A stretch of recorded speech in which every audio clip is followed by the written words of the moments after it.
As crack cocaine tore through Washington, D.C., a drug gang fought to take control. What up? Huh? Authorities fought back with everything they had. But gang members used any means to avoid prosecution. As the violence raged out of control, law enforcement would take back the streets.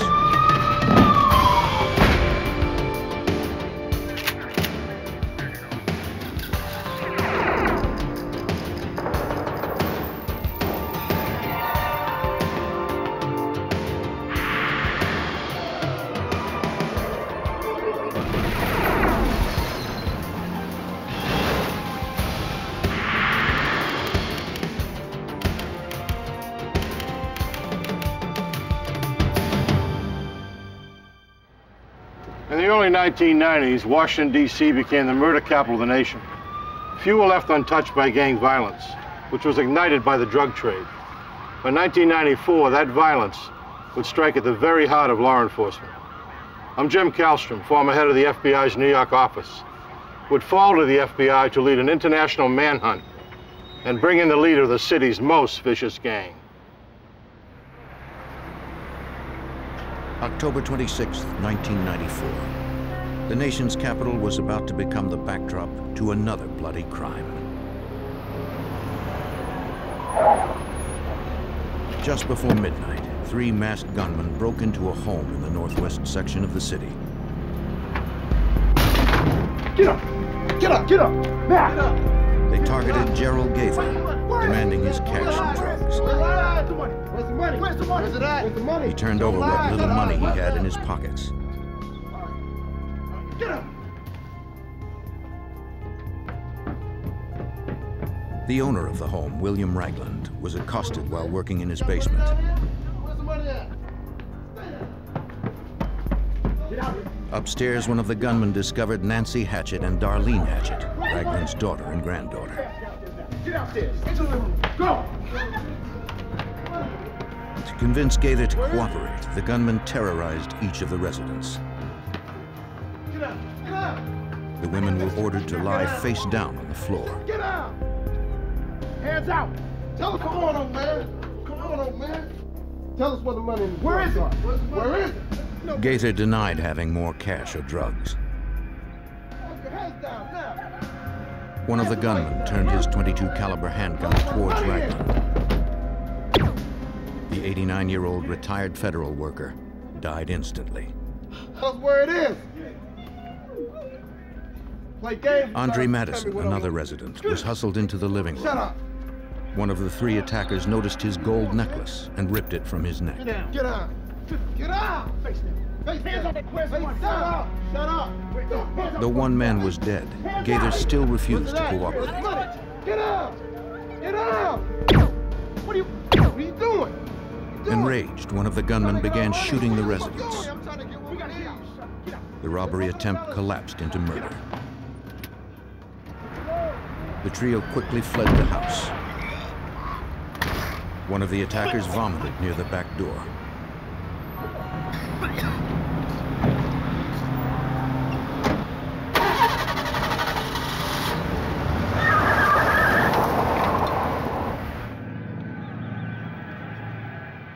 Nancy Hatchett called 911.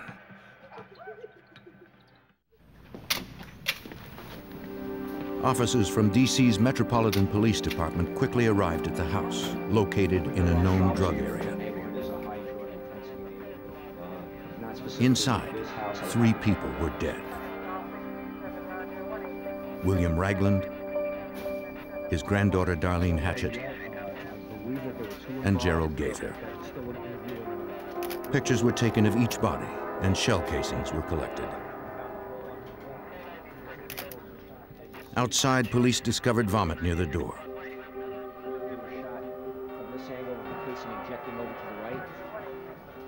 Hey, how you doing? Nancy Hatchett and Andre Madison, the only survivors, tried to help police develop suspects. But the attackers were masked, making identification difficult.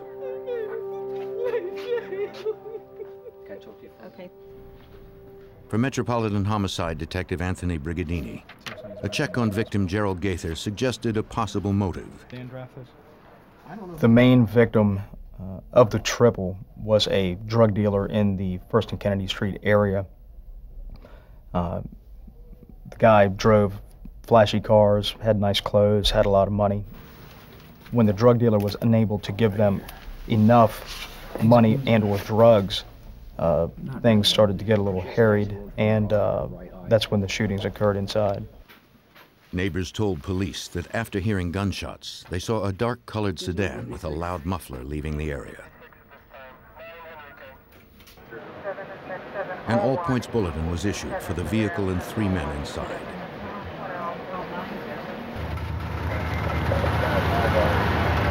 One hour after the murders, 2 D.C. cops spotted a noisy vehicle that fit the report.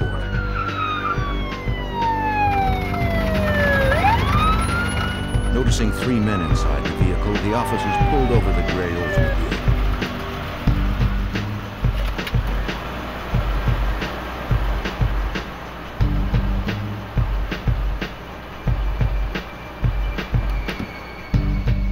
The police asked the men for identification. The driver was identified as Benny Lee Lawson. The passengers were determined to be Kobe Mowat and Jermaine Graves. In one of their pants pockets, police recovered a broken gold necklace. But details from the murder scene were still incomplete. To the officers, the necklace was meaningless. After recording all of the men's names and addresses, the 3 were soon released. There was no evidence in the car to connect them to the murders. Despite the lack of solid suspects, homicide detectives believed that Gerald Gaither had been murdered by a rival drug gang. By 1990, crack cocaine had hit the streets in Washington, D.C. Neighborhood gangs began to emerge throughout the city when it became clear that there was a lot of money to be made from dealing the drug. As more and more money flowed to the gangs, they resorted to violence to protect their turf from rival drug dealers. By 1994, the nation's capital was averaging nearly 400 homicides a year.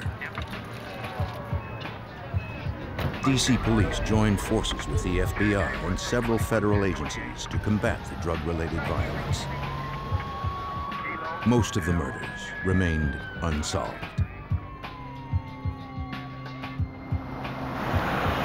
Hoping to rattle free a lead in the triple murder, detectives began canvassing the neighborhood where the murders took place. Neighbors were too afraid to openly cooperate. Some were willing to phone in information anonymously.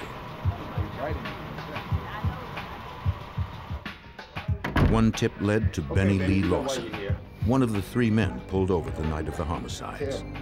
Investigators learned that the gold necklace taken from Andre Madison matched the one officers found on one of the men in Lawson's car. Detective Brigadini questioned Lawson. Lawson's interview lasted about 3 or 4 hours, and different detectives went in and spent some time with Lawson in an attempt to get him to provide some sort of information about his involvement in the triple murder. Sit down. Look at me. Lawson repeatedly denied having any knowledge of the triple murder and refused to take a polygraph test. Investigators tried to shake his story with the false threat that they could put him at the murder scene through a DNA test of the recovered vomit. Lawson remained unswayed. After 4 hours, police had no choice but to release him. Lawson's name was run through the crime database. He had been identified by police intelligence units as a member of one of D.C.'s most violent and feared street gangs. The First and Kennedy Street Crew, named after the city blocks the group lived on and controlled. Organized in 1988, the crew was involved in drug dealing, theft, kidnappings, drive-by shootings, and murder. The men with Benny Lawson the night of the murders, Kobe Mowat and Jermaine Graves, confronted him about the long hours he spent with the homicide detectives. They believed he had snitched and told the police about the gang's involvement in the triple murder. Lawson was infuriated by the accusation. He hated the police. He assured the two that he had revealed nothing to investigators. Since no arrests had been made, Graves was confident the cops had no evidence. Mowat was not as sure. He declared that he would leave the country rather than be indicted for murder. Lawson vowed he would never go back to prison where he once had been raped. What they asking?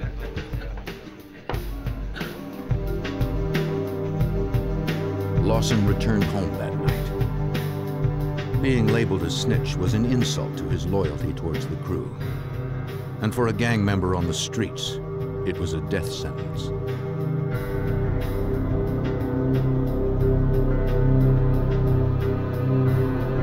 He was committed to gaining back the respect of the crew, proving that he was not a snitch.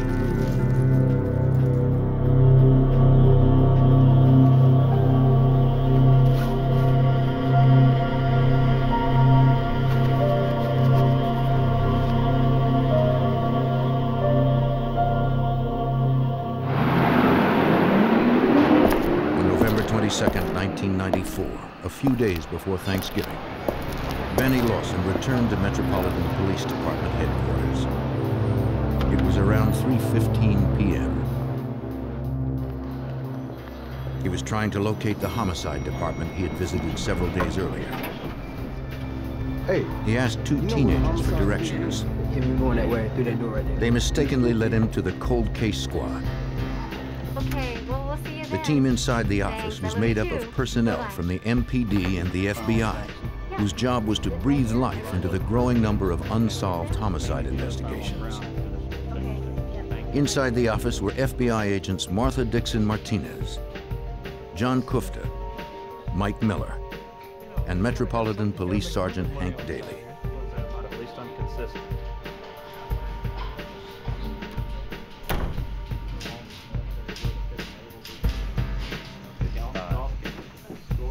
The teenagers, who were there for a scheduled appointment, began to speak with the officers. With no warning, Lawson pulled out his M11 assault handgun and started firing. The headquarters of the Washington, D.C. police was under attack. Repeated gunfire echoed through Washington, D.C. police headquarters. Detectives raced to the third-floor office where the shooting continued. No one knew what was going on behind the locked doors of the cold case squad room. Come on, open up the door! Open up the door! Across town at the FBI's Washington field office, Hey, Tony, what do you have? All right, I'll talk to you. It was just a normal day like any other day, and we were monitoring one of the police radios, and we heard a call go out that there had been a shooting at MPD headquarters. Okay, we're on our agents way. quickly determined the shooting was taking place inside the cold case office, where several FBI agents were on duty. And very quickly we started to page our agents that were assigned to the cold case homicide squad to try to account for all of them. And as time progressed, we weren't hearing back from some of the agents, and we realized that we might have some agents inside there. And as we listened, the calls became more serious and they were requesting assistance. Critically wounded, Special Agent John Kufta was trapped inside the cold case squad office. When the shooting had stopped, he could hear the shouts from officers outside the office trying to get in. Help was just a few feet away. At that point, I heard a voice tell me they couldn't get in, and I thought to myself, you know, I'm not going to die in here. I thought of, you know, my wife, my 8-month-old daughter at the time, and I knew that if I stayed awake, if I continued to breathe, if I continued to pray, and if they got me to a hospital, I'd be alive. Shot in the thigh, arm, stomach, neck, and chest, Kufta managed to open the door. Detectives pulled him out.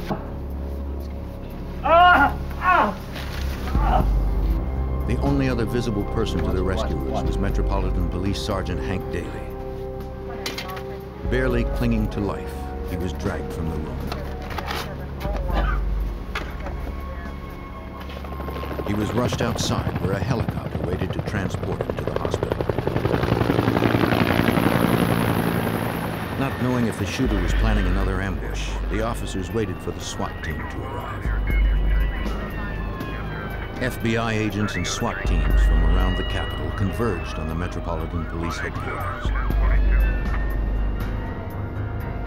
Yells continued from inside the room as the SWAT team arrived. Heavily armed, they entered the room. They first discovered FBI agent Mike Miller's body. His weapon was still in its holster. In an adjoining room, the SWAT team discovered the body of an unidentified black male. There was a gunshot wound on his hip and a fatal wound to his head. FBI agent Martha Dixon Martinez was the final victim found. She had gunshot wounds in her back. Near her lay the gun the shooter had likely used to kill her and the others, an M11 assault weapon.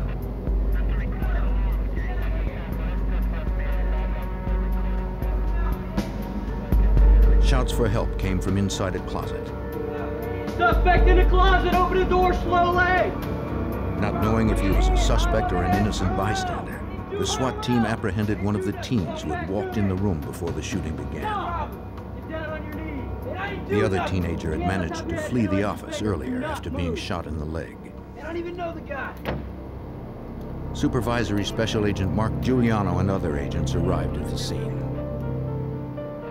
I just remember walking through the hallway and just seeing the chaotic scene and the blood and just the total realm of emotions on everybody's face from, you know, being focused on the mission of trying to figure out what happened and could there be other people involved. Based on the crime scene analysis, investigators quickly reconstructed what had happened inside the room. Getting all those shells over there? Yes. After Miller, Kufta, and Daly were ambushed, Agent Dixon Martinez joined the firefight. She was able to shoot the suspect in the hip before being shot in the arm, dropping her gun. The attacker took her 9mm handgun and shot the agent in the back as she tried to crawl for cover. He then put the gun to his own head and pulled the trigger. Police fingerprinted the shooter. Hopefully his identity would shed light on his actions. 2 FBI agents were dead.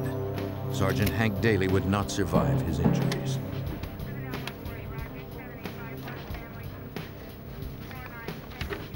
It would be the first time in 8 years that more than one FBI agent had been killed at a single time. It was also one of the worst attacks in history on the DC police.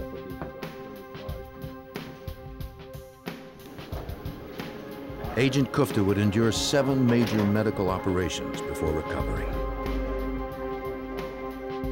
The loss of his co-workers, Sergeant Hank Daly, Agents Mike Miller and Martha Dixon Martinez, was devastating.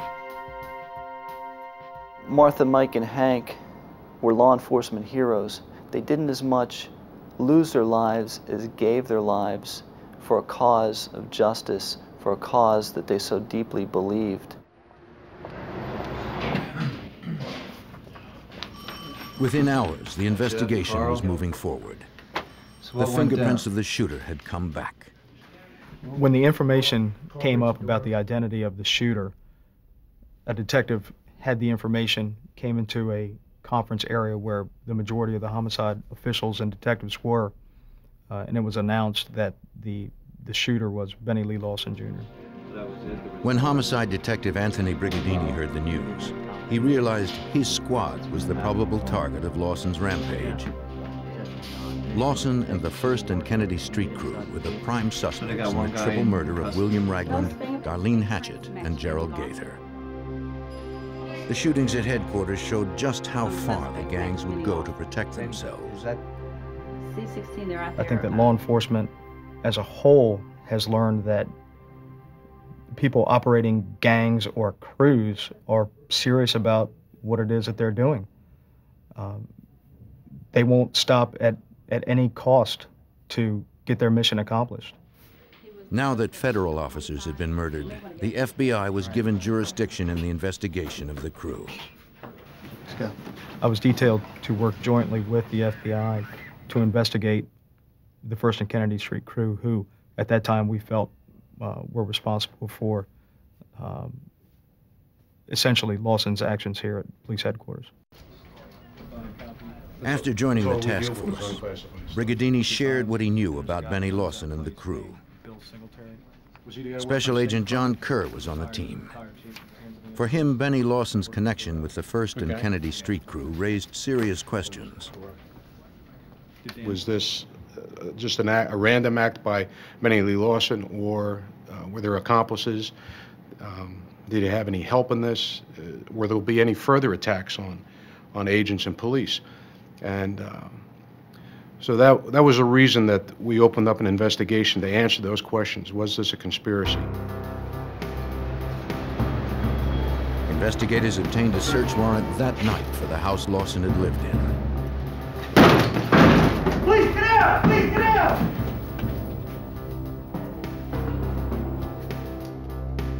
In his room, they uncovered a note written to the members of the DC homicide unit who had interrogated him, threatening to kill them. Gang-related materials, violent rap lyrics, and drawings of murders were everywhere. For investigators, the items in Lawson's room reflected a fixation with violence common to virtually all gang members. It was very obvious and disturbing that these individuals were living this lifestyle. This is the lifestyle that they were a part of. This is the lifestyle that they identified with, and wanted this. They wanted to actually live the same lifestyle as the lyrics that they were writing, the pictures they were drawing, and the videos that they had. As the victims of the shootings were laid to rest, investigators were planning their strategy to ensure that these gang members could never kill again. With 6 homicides on their hands, including 2 FBI agents and a Washington, D.C. police detective, a joint FBI-MPD task force began gathering information on the 1st and Kennedy Street crew. FBI agent Mark Giuliano headed up the task force. And our goal was to, A, investigate the crew because they were a violent street gang, and B, to try to determine what the motivation was of Benny Lee Lawson to come into police headquarters and do what he did, and to determine if there was anybody else involved at either end, either in helping him get there to pull off what he did or helping the crew afterwards to cover up what had happened. In the wake of the shootings at MPD headquarters, police pressure on gang members increased. The crew members reacted by spending less time on the streets.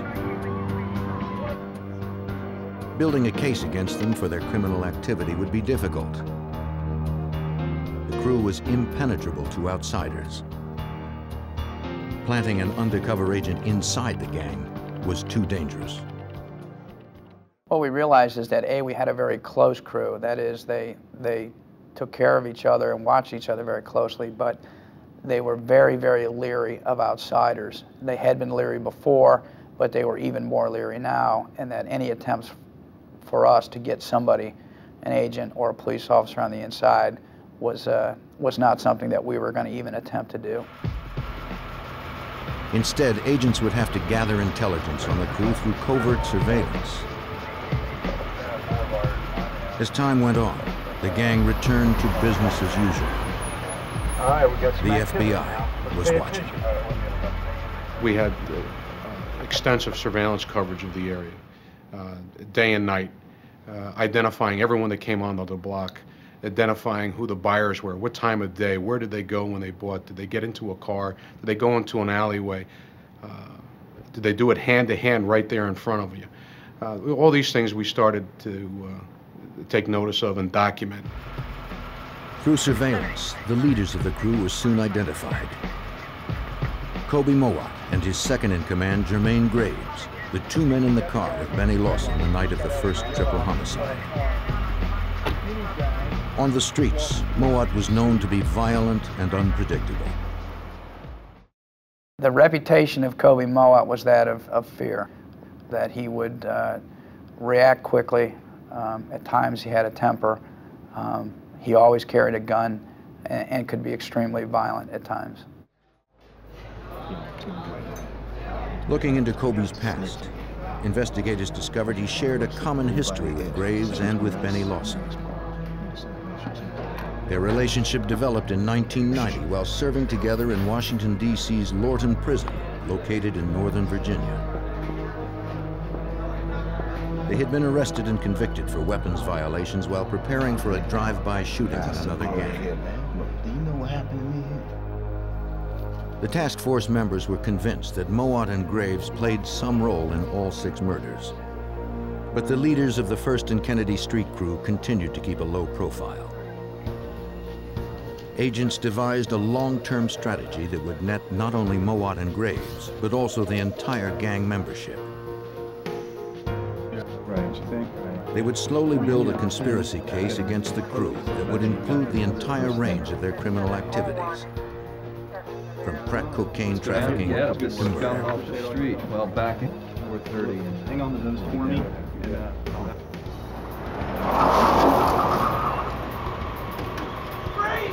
Agents would work themselves inside by first targeting individuals who regularly purchased their drugs from the crew. This would allow them to watch and record the gang committing crimes. And by arresting the buyers, agents would have leverage to turn them into informants. We'd come into an area when we thought that they'd be the most active in selling drugs. And in order to identify someone and hopefully get lucky, catch someone with some drugs, and maybe force them to work for us at some point. Some of the buyers arrested were unwilling to cooperate at first. The dangerous reputations of Mowat and Graves were well known. But the threat of long prison sentences was powerful. The FBI strategy paid off. Threatened with significant jail time, one of the biggest drug suppliers to the crew decided to become an informant. At the FBI's direction, he would generate conversation with crew members about their illegal activities. And he'd have conversations with them, and they like to brag about what they've done. And at our direction, he would bring something up, say an old drive-by shooting or an old murder, or something about drug dealing. And these individuals would just start to talk about it. They'd talk about who was involved, what happened. All of this was being recorded. Through the informant and the recordings, agents learned that Mowat, Graves, and Lawson had killed previously. Less than 3 weeks before breaking into William Ragland's house, they had kidnapped and murdered another rival drug dealer. What up, boy? What up? Huh? William Red Billy Woods was a well-known dealer from a rival gang. Jermaine Graves arranged to lure Woods to his mother's house. Once there, Mowat, Graves, and Lawson robbed him and beat him.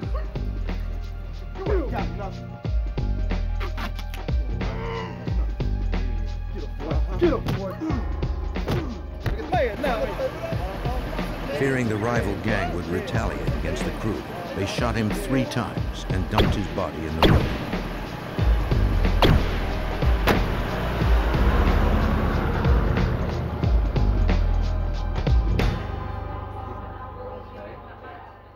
You can go down. Agents also heard testimony from another informant that further implicated Mowat, Graves, and Lawson in the triple murder at William Ragland's house. Down where? First and Kennedy?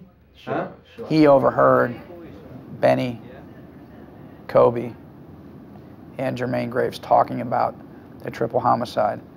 And one of the things that he mentioned that they were giving Benny a hard time for was the fact that he threw up at the scene of the triple homicide. That's something that only the homicide detectives knew and that we knew and had not been released to the public. The information was only circumstantial, but months of surveillance and informant testimony gave agents enough evidence to obtain a search warrant for the homes of Kobe Mowat and Jermaine Graves. They would strike at Jermaine Graves first. A heavily armed SWAT team made their way inside his house. Please get down! No one was there. Oh, one more. Agents would not leave empty-handed. We were able to locate a 9mm gun, semi-automatic pistol, as well as some crack cocaine, what we believe to be crack cocaine. One of the members on the squad took the information that we got from the gun and put together an affidavit for an arrest warrant based on the fact that it was a convicted felon in possession of a firearm. For several weeks, Graves eluded investigators. They continued surveillance, hoping that he would turn up.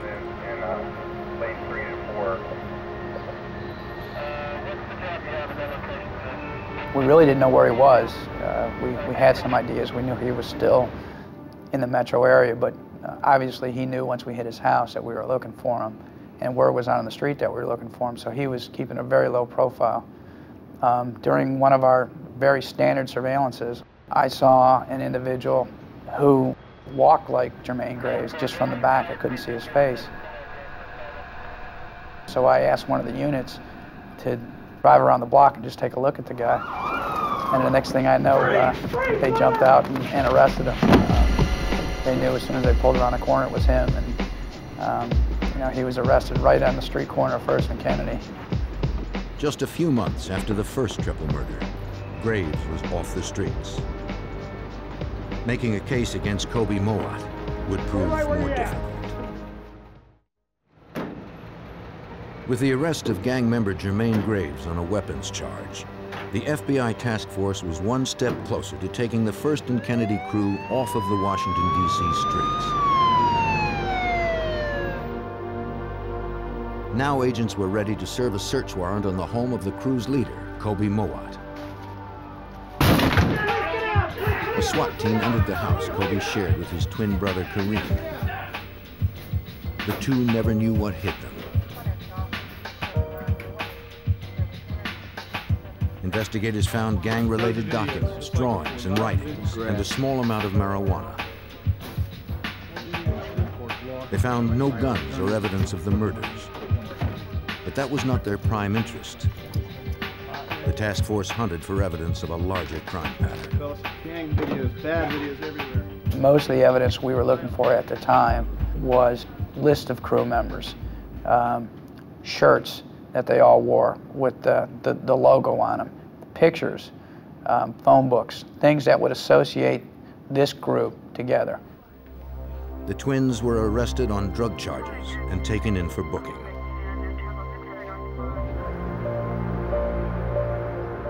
Kobe's time in jail was brief. Only his brother Kareem's fingerprints were on the bag of pot. Kobe was released and the possession charge was dropped. Agents were determined to see him back behind bars. You know what? Investigators continued developing informants from within the gang. You know you're supplying these guys with drugs, with guns. They got the break they were looking for.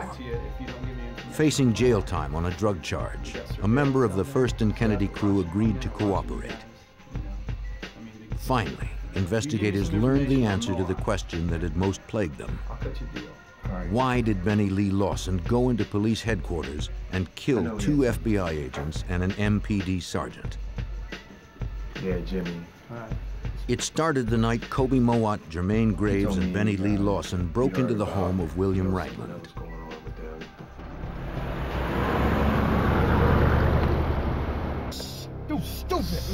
The trio's plan had been to rob drug dealer Gerald Gaither.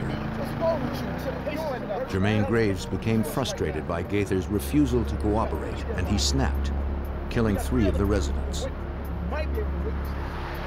Overwhelmed, Benny Lawson vomited outside the home. To Mowat, it was a sign of weakness. I'm scared, man. Jimmy, man, he was going on. The informant continued. When Lawson was brought in for questioning by investigators, Mowat was sure Lawson had snitched. He began to tell others in the crew that Lawson was cooperating. He was sitting around, you know, we was at the barbershop. Benny hated snitches. He hated them. He actually pistol whipped one individual whom he thought was snitching, and probably hated him more than any other crew member. So to have Kobe think that he was ratting or snitching on him, and to go out to First and Kennedy Street crew and have the rest of the crew look at him as a snitch, we believe was more than he could handle. Really? For agents and investigators, it was now clear that Kobe Mowat, Jermaine Graves, and Benny Lawson had committed the triple homicide. Agents took their case to the U.S. Attorney's Office. Through these conversations and the cooperating witnesses, plus the information that the police had from the car stop the night of the triple murder, left us no doubt that they had enough to get a murder warrant for these guys for the triple murder. It was also clear that Kobe Mowat was part of the reason Benny Lee Lawson murdered 3 investigators inside the Metropolitan Police Department. Agents finally felt ready to go before a grand jury and present their conspiracy case against Kobe Mowat and the entire crew. Among the 57 charges that were handed down were indictments for nearly a dozen homicides, drug trafficking, armed robbery, kidnapping, and racketeering. Already in custody, Graves was charged with 3 counts of felony murder. An arrest warrant was issued for Kobe Mowat. Investigators returned to his house.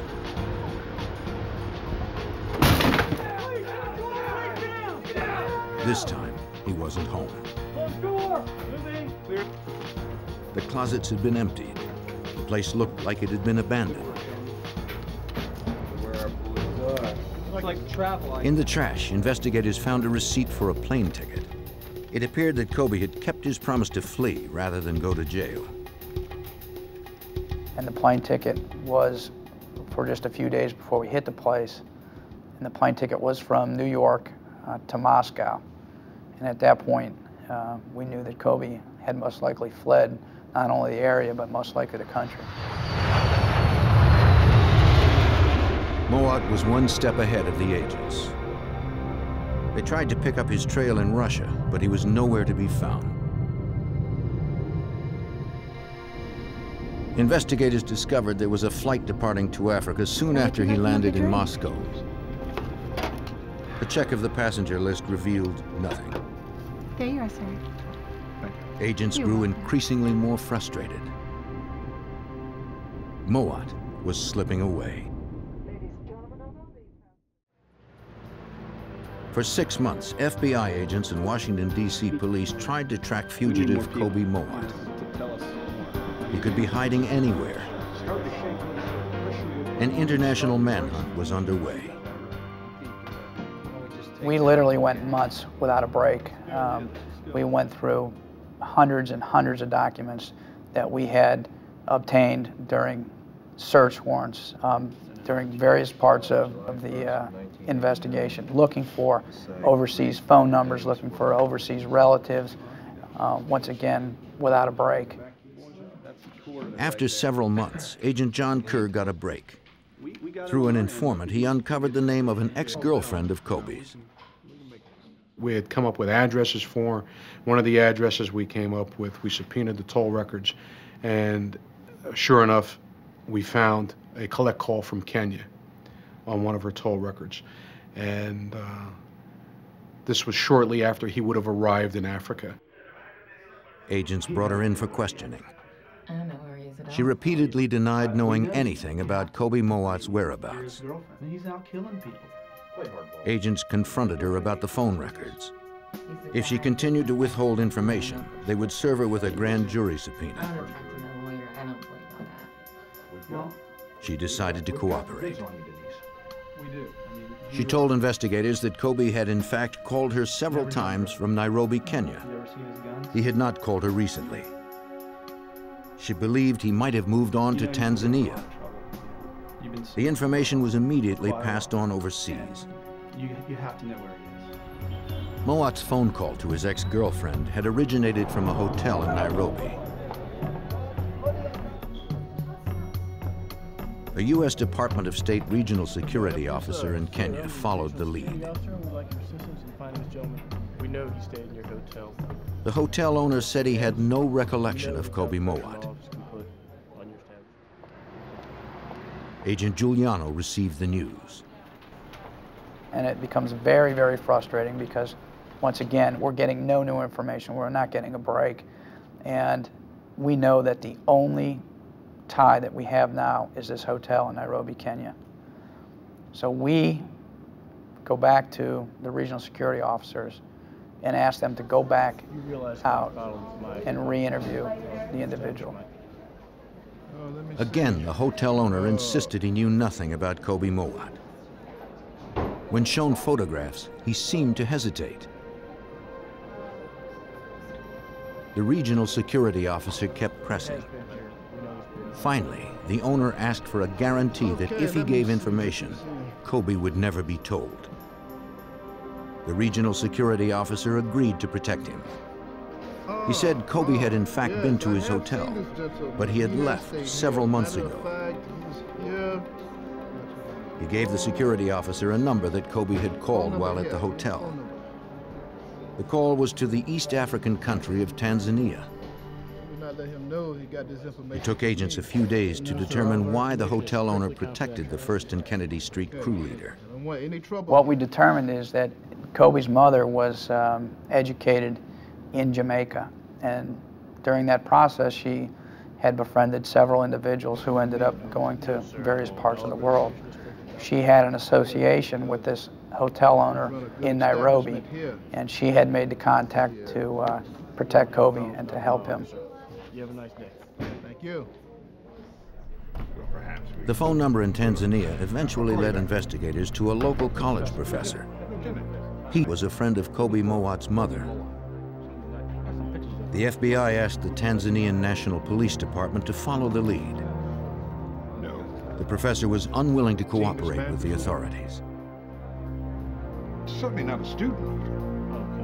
The National Police began their own investigation into Kobe Mowat's whereabouts in their country. As the search for the gang leader intensified in Tanzania, agents and police in Washington, D.C. continued to build their case against the First and Kennedy crew.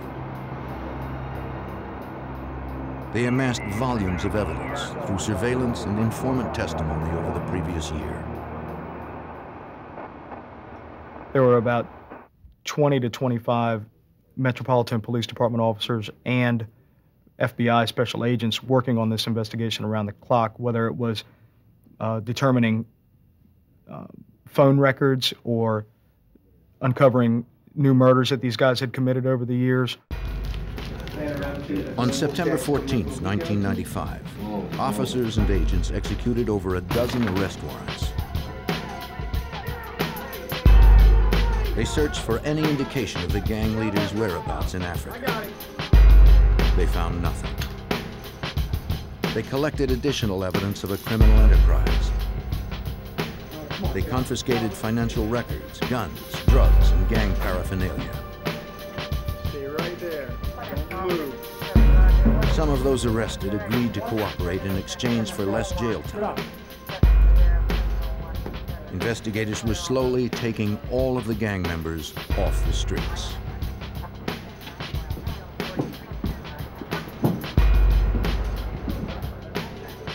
In Tanzania, the search for Kobe Mowat was heating up. The National Police Force developed their own informants and learned that Mowat had in fact been in contact with a university professor. I don't know anything about Kobe. Perhaps I could take you on a small... They returned to interview him. He once more denied knowing anything about Kobe. Threatening the Jamaican-born professor with deportation, the Tanzanian police convinced him to reconsider. Finally, he admitted to helping Mowat find a place to hide out. He offered to take the authorities there. And this hut is literally out in the middle of the tribespeople who are living in straw huts or are actually just living on the ground, right amongst the wild animals and amongst where they grow their crops. It was the last place on earth authorities would have thought to look for Mowat.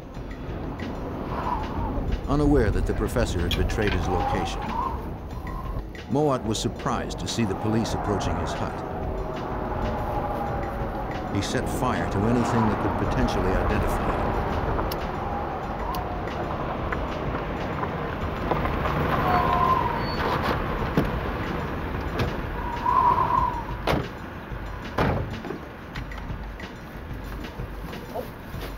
But the police quickly moved in and doused the flames. What did I do? While they searched for a reason to place him in custody, they never told Mowat why they were there. They also determined that out in the back, he's growing a small amount of marijuana, or what they call bangi. And in that part of the country, it's against the law. And the penalty is 10 years in prison or $100. So they brought him in based on that premise, telling him that he was going to be incarcerated for that. Investigators in Washington received the news that Mowat was in custody, but time was working against them. The Tanzanian police could only hold Kobe on the possession charge for a short period. As a drug trafficker, Mowat had plenty of cash on hand to pay the $100 fine. After days of diplomatic wrangling, the arrangements for Mowat's extradition to the United States were finalized.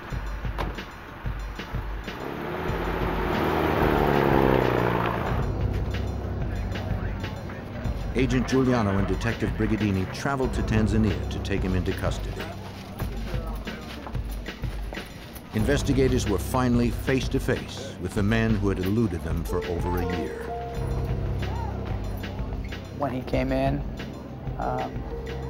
Kobe looked tired and he looked like he had been defeated. We explained to him what the charges were, that he was being removed to the United States, that he had been indicted in the United States for a variety of charges, including several counts of first-degree murder and racketeering. Mowat was on his way back to the United States, where he and fellow gang members faced 57 indictments. Kobe Mowat and Jermaine Graves would be convicted on all counts. They were each sentenced to 35 years in a federal prison.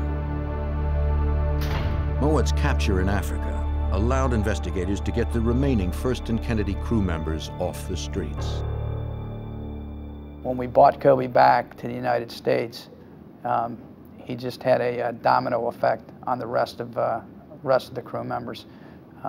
Eventually, every crew member pled guilty because they felt and actually told us that once they saw that we had found Kobe in East Africa and brought him back, that they felt they didn't stand a chance. FBI agents and DC police worked tirelessly to bring justice to the victims of gang violence. But this case was also personal.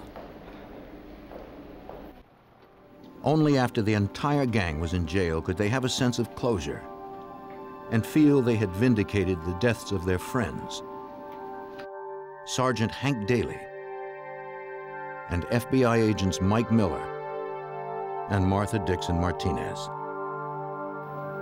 For Agent John Kufta, who barely survived the attack at police headquarters, the implications of this case were far-reaching.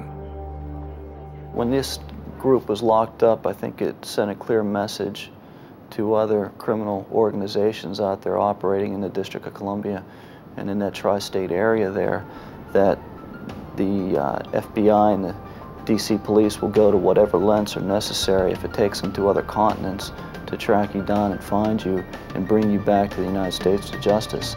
In Washington, D.C., a notorious drug gang threatens an entire neighborhood. Witnesses are intimidated or killed. Even as the police and the FBI build a case against the killers, the body count continues to climb. Drug sales skyrocket as a neighborhood becomes a virtual war zone. Now the FBI must find the key to destroying a deadly gang known throughout the city as the K Street Crew.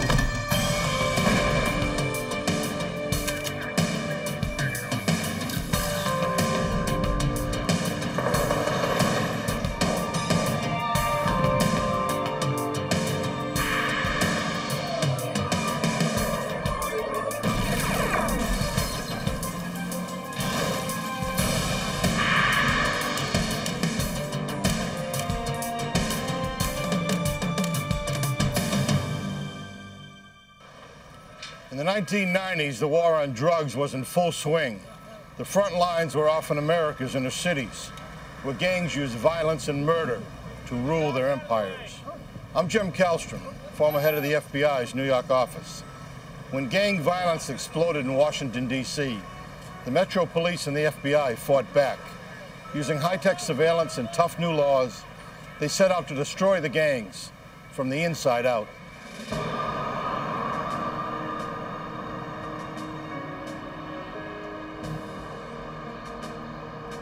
Washington, D.C. In this city of monuments and museums lies the heart of American justice. The Supreme Court, the Department of Justice,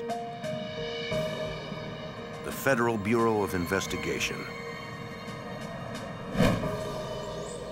But even our nation's capital is not immune to crime. March 22nd, 1991. 20-year-old Wendy York returns home after running errands. Teresa! She shares an apartment with her cousins, Tarita and Teresa Lucas. Teresa is in the living room, lying on the couch. Her face is covered with blood. Oh my God! Wendy runs from the apartment and calls 911. An emergency dispatcher directs units to the scene. DC Metro Police arrive at the apartment within minutes. Teresa Lucas has been shot through the head. In a back bedroom, they find another body and a child. The second victim is Teresa's sister, Tarita. She has also been shot in the head. Her child is unharmed.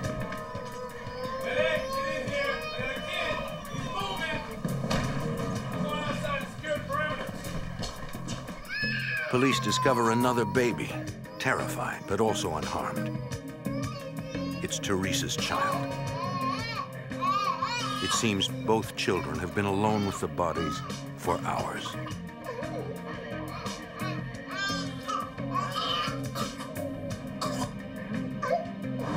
A short time later, the victim's mother arrives at the apartment. Renee Brown finds the building surrounded by police. My mind was racing, and I was trying to get in. The police were holding me back. They said, "You can't get in." I said, "This is my house. I have to go in." That was the most horrific day of my life. I will never forget it. They were very devoted and dedicated mothers. They loved their kids, and they didn't deserve to die. Crime scene investigators process the apartment. They find no signs of forced entry. Nothing in the apartment appears to be disturbed. No valuables have been taken. There is nothing that suggests a motive for the brutal slaying. Detectives suspect the victims knew their killer. Nothing in the bathroom there. Let's take a look. Detectives ask Renee Brown to check the apartment. Please look around and see if you see anything. The grieving mother is willing to do anything she can to help. Renee notices something missing from Teresa's bedroom. The first thing I noticed was that a poster-sized picture that was there the previous night had disappeared from off the wall. A frame is found, but a photo of Teresa's boyfriend, Sam Carson, is gone. And I told the detective then, I said, I wonder where that picture is. And we looked in the trash in the back, and it was nowhere in the trash. So I said, whoever has that picture is the murderer. Police contact Sam Carson to ask him a few questions. How you doing? He denies being in the apartment the night the two women were murdered. Do you know that your girlfriend was killed last night? Although Carson is a likely suspect, police have no physical evidence to tie him to the murders. Like, where were you last night? You think you can come in? Detectives interview people in the neighborhood. Federal detective. Although gunshots were fired in the Lucas apartment, neighbors claim they heard nothing. Sure about that? I don't Did you happen to know the women? No, I don't. 2 young women have died, and yet nobody is willing to talk about it. The double homicide catches the attention of law enforcement across the district, including the FBI. Special Agent Vince Lissy is shocked by the brutality of the crime. Right here. You got the photos they've got from Craig. Agent Lissy often works undercover and must protect his identity. It was horrific. The police had very few leads to go on. They struggled and struggled with the investigation for some time, but there were no real witnesses to it. Without a witness, police cannot identify a suspect. Without a motive, they cannot catch the Lucas girls' killer. And without evidence, the double homicide will become a statistic. Yet another unsolved murder in a city plagued with violence. The epicenter of that violence is Greenleaf Gardens, a housing project on K Street. The drug trade has reduced the neighborhood to chaos, according to Detective Steve Kirshner. Crack cocaine hit this city hard in '85, '86. Along with that came a lot of violence. The homicide rate went sky high. I believe it started out mostly from jealousy of who was making the most money. There were kidnappings, assaults. Just led to a very violent area. Buyers, many of them from the suburbs, made the dealers on K Street rich. The area provided few economic opportunities, so the lure of easy money proved a powerful recruiting tool. It was a huge moneymaker for him, and it was pretty hard to tell a 14 or 15-year-old kid, hey, listen, go to school, do all the right things, whenever they can go out on the street, sell crack and make $1,000 a day. They could buy all the things that they didn't have before because they live in an impoverished home.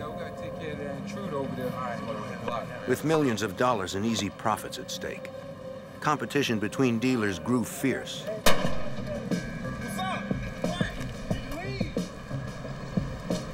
Streets became borders as gangs battled over sales turf. The neighborhood was a powder keg, according to Metro Homicide Detective Tony Brigadini. The area was deadly.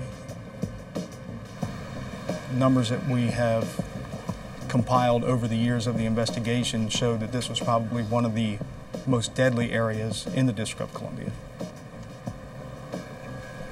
It's very close to some of the government buildings in Southwest Washington, which was interesting in that there's an incredible amount of crime going on in a small area so close to a downtown business district. The FBI and DC Metro Police formed the Safe Streets Task Force. Their job is to clean up a neighborhood that has become a war zone. Agents canvassed the streets, looking for information on the gangs. Detective Henderson, we're conducting an investigation here on a murder case? Yes, sir. If I'm looking at these photographs, it doesn't you recognize them for one of these young ladies? Residents are too afraid to talk or even be seen speaking with investigators. If you walk up to somebody's door and you knock on their door and ask to speak to them, in about 3 minutes, everybody in that neighborhood is going to know that the police are there. Frustrated by the lack of cooperation, agents try a different approach. Sometimes we follow people to work. We try to get them away from a neighborhood We try to do whatever we can so that the people in the neighborhood don't know they're witnesses. Slowly, the residents open up. They talk about drug dealers who have taken over the neighborhood. The K Street Crew. The gang is led by Vincent Hill, a ruthless sociopath who seems to thrive on violence. If somebody came up and irritated him for any reason whatsoever, he had no problem grabbing a baseball bat, a hammer, anything he could, and hit them with it. Hill's money and his brutality make him the most powerful man in the neighborhood, according to Metro Detective Neil Trugman. He compared himself to a big-time mob figure. There was no fear. According to FBI sources, Vincent Hill runs the K Street Crew with an iron fist. Still, gang members respect him. Vincent Hill had a reputation for being a bully, but at the same time, others looked up to him because they saw that he had money, he had nice clothes, he had fancy cars. While he's manipulating them into selling drugs, they would see him beat somebody up for not giving him enough money. So all of these things kind of led the others to look to him as somebody that you didn't want to mess with, you didn't want to challenge, but at the same time, he was a way that they could make money. The distribution of crack cocaine carries severe penalties. A conviction could get Vincent Hill and his crew off the streets permanently. I think they're going to start selling a lot of marijuana. Agents launch an investigation into the gang's crack dealing. But Hill's group is already one step ahead. Before the FBI can bust the K Street Crew on cocaine charges, the gang suddenly shifts to selling marijuana. They realized when they were selling crack cocaine, you're looking at stiff time.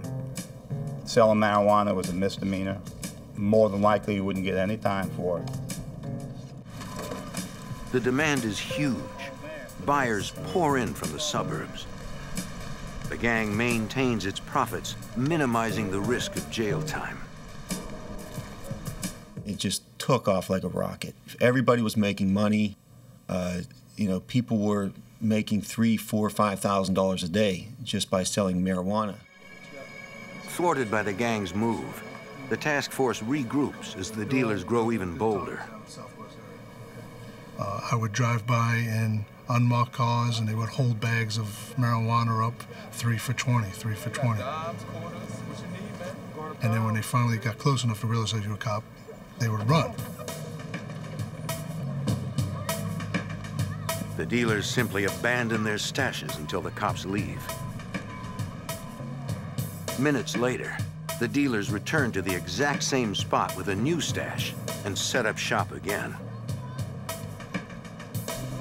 As business expands, the violence escalates, sometimes involving innocent victims.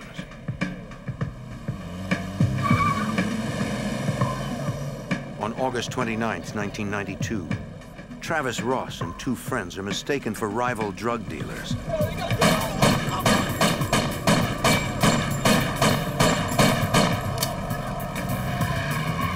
Ross is killed instantly. Both of his friends are critically wounded. Police interview the survivors. They say they have no idea who shot them or why. Their reluctance to answer questions is understandable. Police believe the K Street Crew has already murdered a dozen people who cooperated with authorities. What they don't know is how the gang is able to identify these potential witnesses. In 1995, Bruce Spencer is shot 5 times at point-blank range by a K Street Crew member. Somehow he survives. He is willing to identify the man who shot him. The task force immediately places Spencer in protective custody. He is registered at a DC hospital under the name John Doe. While Spencer recuperates, Agent Lissy and other investigators scour Greenleaf Gardens looking for the men who tried to kill him. On K Street, Agent Lissy and Detective Trugman find themselves face to face with Vincent Hill, the gang's notorious leader. I said, look, all your witnesses are going to die, every one. Even your buddy who's in the hospital under the name John Doe, in room, and he told me exactly what room it was. And I shook my head as if I didn't know what he's talking about, but I knew exactly what he was talking about. They wanted to let us know that it was their business to locate witnesses and silence them.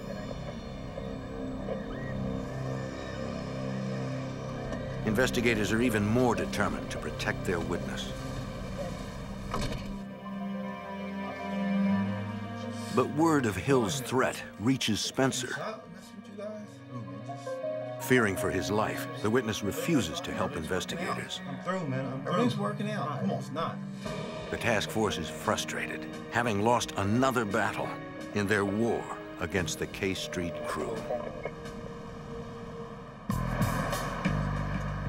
In the 1990s, Greenleaf Gardens in the southwest section of Washington, D.C., is a neighborhood under siege. A gang calling itself the K Street Crew has claimed the housing project as its base of operations and turned it into a killing zone. Metro Police, working closely with the FBI, struggle to link the gang to a rash of killings. Investigators know it will take more than individual murder convictions to stop the widespread violence. They need a strategy that will take down the entire gang.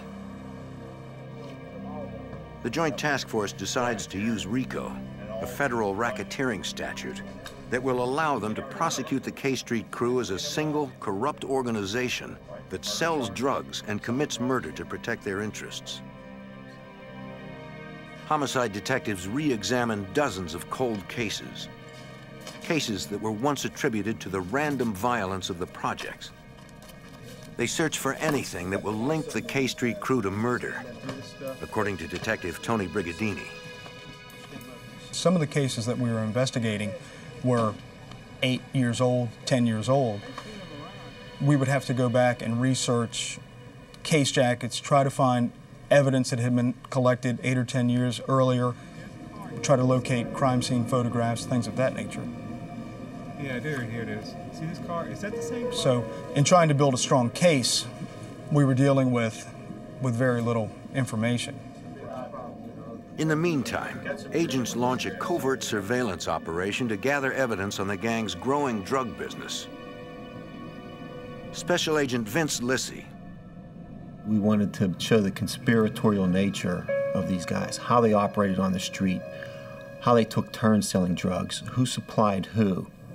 And we thought that if we could have undercovers introduced to the group, that we could accomplish this. FBI agents set up a stakeout in an apartment overlooking K Street. The landlord offers it to them free of charge. Like most of the residents of Greenleaf Gardens, he's sick of the drugs and the violence. We got some camera equipment, video, and still photos, and we would sit up there and watch them and try to get the people on K Street's patterns down. We would see Vincent Hill out there and see how he operated. Investigators watched the area for weeks. Once they've established the gang's patterns, they develop a plan. Most of the drug transactions on K Street are conducted with buyers in cars. To get closer to the dealers, they'll need a vehicle. We decided the best approach was to use a pickup truck. We got the oldest, dirtiest pickup truck the FBI had. We bought some toolboxes and put toolboxes on the back of the truck to make it look like a construction truck. The truck is rigged with surveillance cameras and microphones. Two Metro investigators, Joe Abdallah and Jim Scheider, are recruited from another precinct. As outsiders, they will not be recognized by gang members. They will pose as construction workers to make drug buys. Metro investigator Joe Abdallah.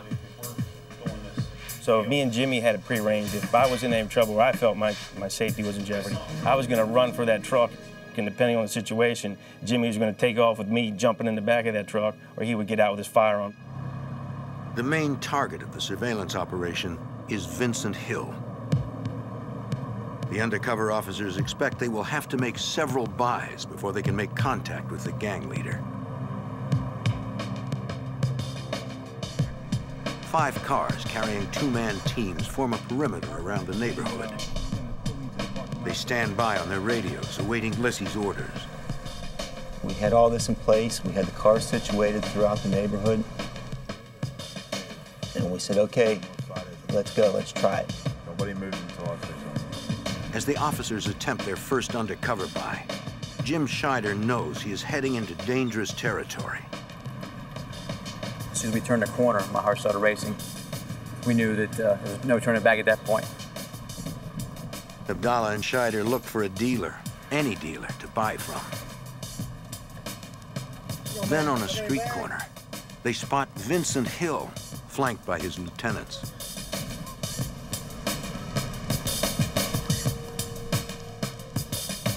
The K Street crew is out in force. What y'all need? Man, can I get a couple bags?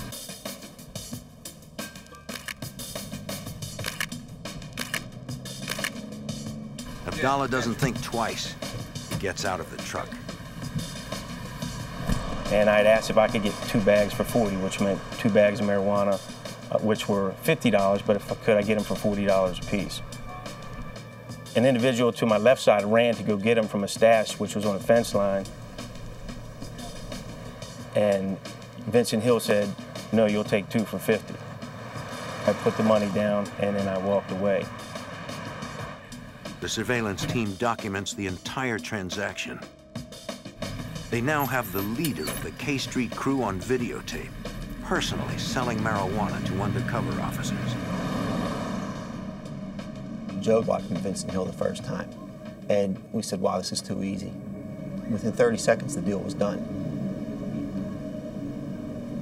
Jim and Joe rolled back to the office, and we were just amazed. The task force has been prepared to wait weeks, even months, to make contact with Hill. But it happened in less than a minute. The FBI presses their advantage. Over the next 6 months, they continue to buy marijuana directly from Hill, gradually increasing the quantity. He approached me and we worked out a deal financially. Each time, the sale is carefully photographed. He was there. He never touched the drugs. Through the undercover buys, investigators discover that Hill controls everything that happens on the block.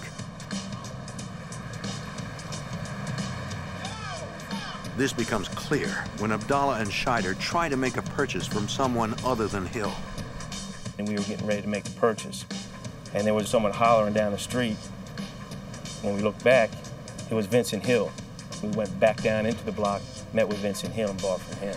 And I think he had that kind of power in that block. For months, the buys go on like clockwork.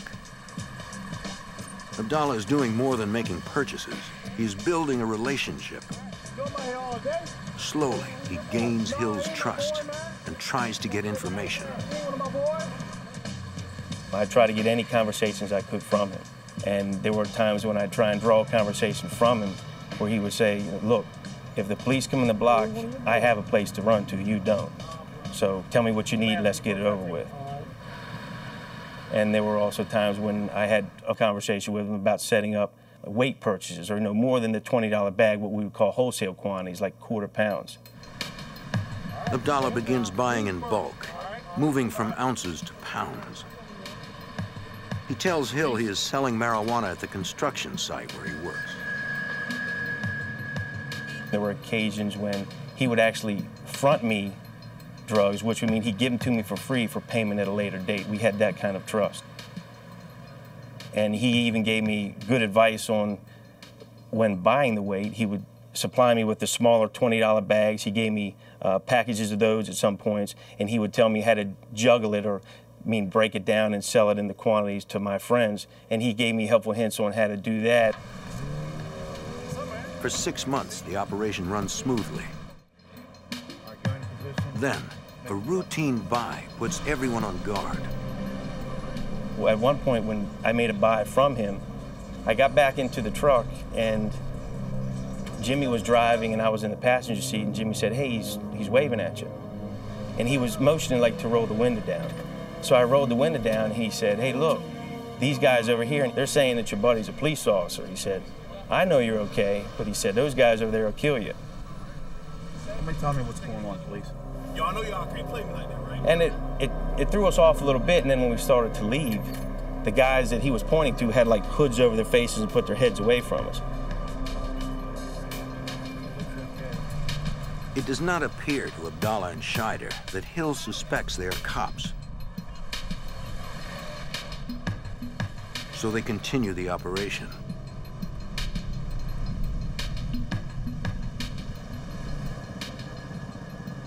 A week later, the two detectives pull into K Street. Vincent Hill is there. Hill was cold to me, didn't want anything to do with me, said he didn't know where they sold marijuana, didn't know what I was talking about. And it was very confusing, because even when he was angry and sold, he was just in a hurry. He'd say, "What do you need? Hurry up and get out of here." But on this day, he's like, "I don't have anything, I don't know what you're talking about, you can go somewhere else." Hill sends them to another dealer down the block.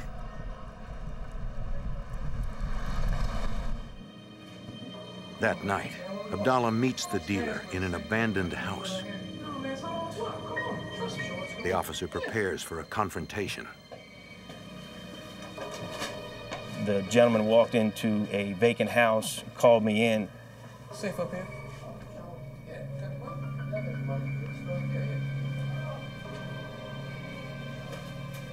The gentleman tried to give me like a sandwich baggie full of lawnmower clippings. It wasn't real marijuana. So it was that point, we knew something was wrong. Abdallah knows their cover is blown. With backup cars at least 2 minutes away, he slowly talks his way out of the building.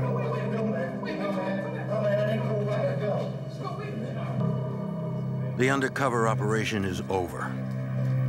After 6 months of drug buys, the task force still does not have enough evidence to put Vincent Hill and his gang in prison once and for all. Had we charged him with the drug conspiracy alone, it might have gotten them 10 years, maybe 5 years. And what's even worse, they wouldn't have been held accountable for all the violent crimes they committed. So we still needed to investigate the murders and the robberies and the kidnappings and all the violent crimes that were associated with that group. Investigators still have a lot of work to do. In the meantime, the streets rage with violence.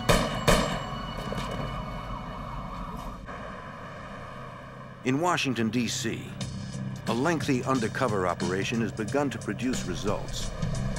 Investigators have videotaped the infamous K Street crew selling drugs. But now, they must find evidence of the gang's more violent activities. In 1995, a brave young woman steps forward.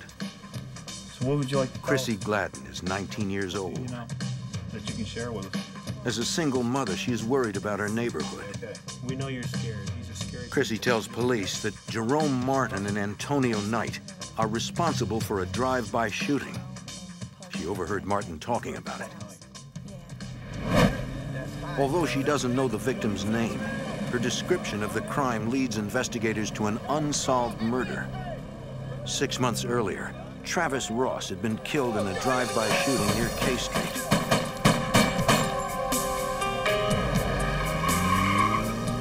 Two of his friends were critically wounded.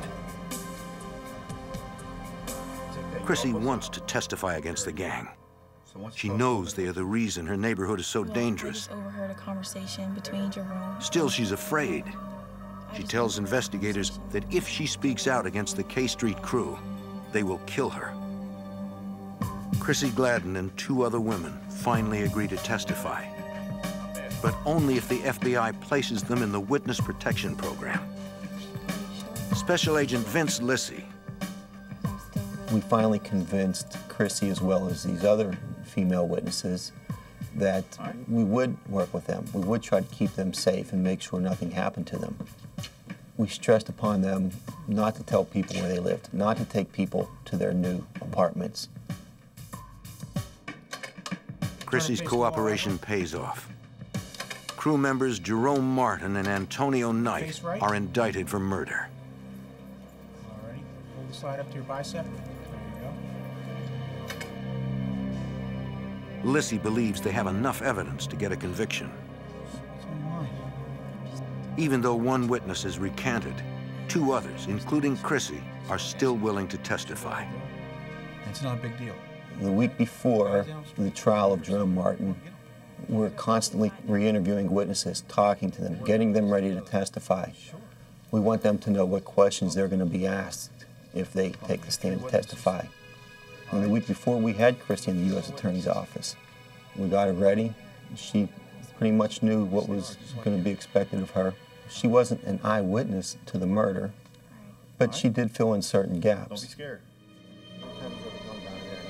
4 days before the start of the murder trial, Vince Lissy receives a call from one of the witnesses. I'll set it up. She was frantic, screaming, crying, telling me, they killed Chrissy, Chrissy's dead. And I couldn't believe it. And then whenever I realized what she was talking about, it was like somebody punched me in the stomach. Agent Lissy drives over to the Southwest District.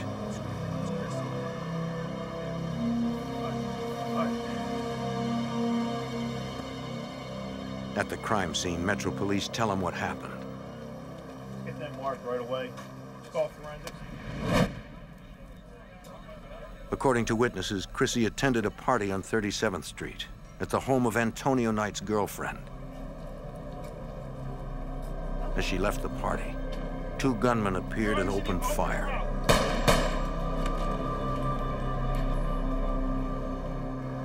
By the time police arrived, Chrissy was already dead. Not surprisingly, investigators are unable to find a single witness willing to identify Chrissy's killers. The message from the K Street crew is clear. Talking to the police is a death sentence.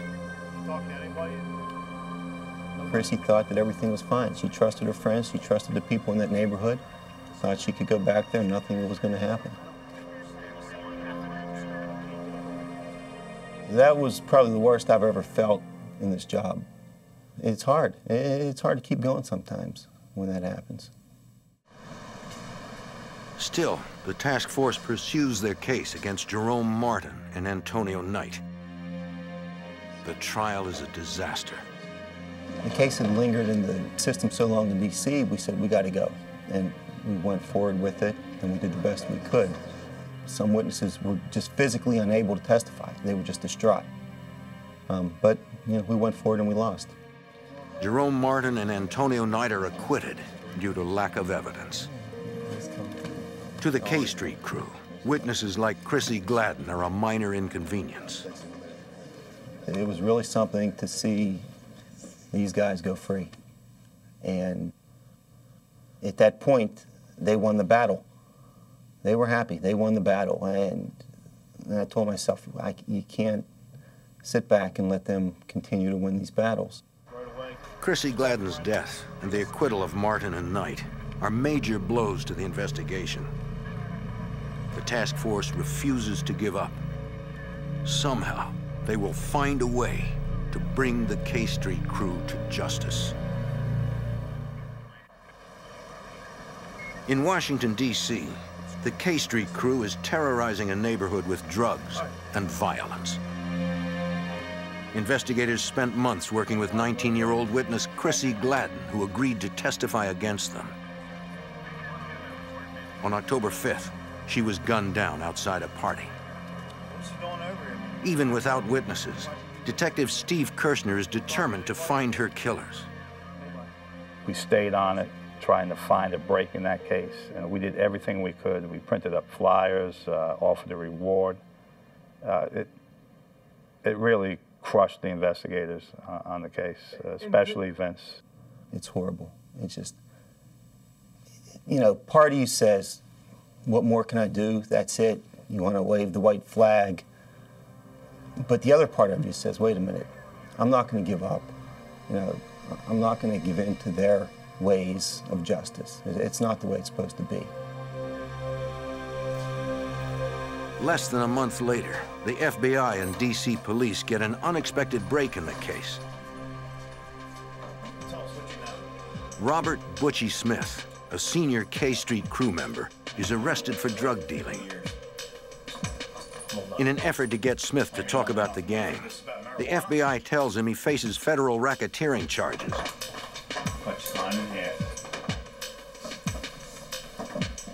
They're building a RICO case that will tie the gang's drug business to a series of murders. The tactic works. Smith finally agrees to talk. Tell us what you know. Smith reveals that the gang uses private investigators to identify people willing to testify against them. They also use the Freedom of Information Act to obtain court documents to target potential witnesses. Smith gives investigators leads on several unsolved kidnappings, shootings, and murders, according to Metro Detective Tony Brigadini. He had very specific, protected information of the crimes and the business dealings that the members of the K Street crew participated in. Smith specifically mentions a triple homicide that his nephew, William Sweeney, told him about. Sweeney, along with Sam Carson and James Montgomery, are fellow members of the K Street crew. Smith said Sweeney and Carson were in Las Vegas when Ryan Pierce, another drug dealer, won big at the tables. The two men decided to rob Pierce when he returned to D.C. On November 17th, 1996, Sweeney, Carson, and James Montgomery waited outside his home.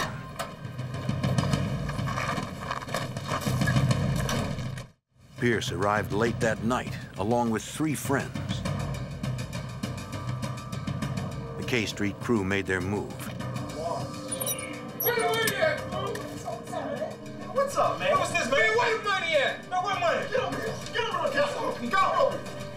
Get over here. Pierce told the gunman he had already put his winnings in the bank. There was no cash in the house.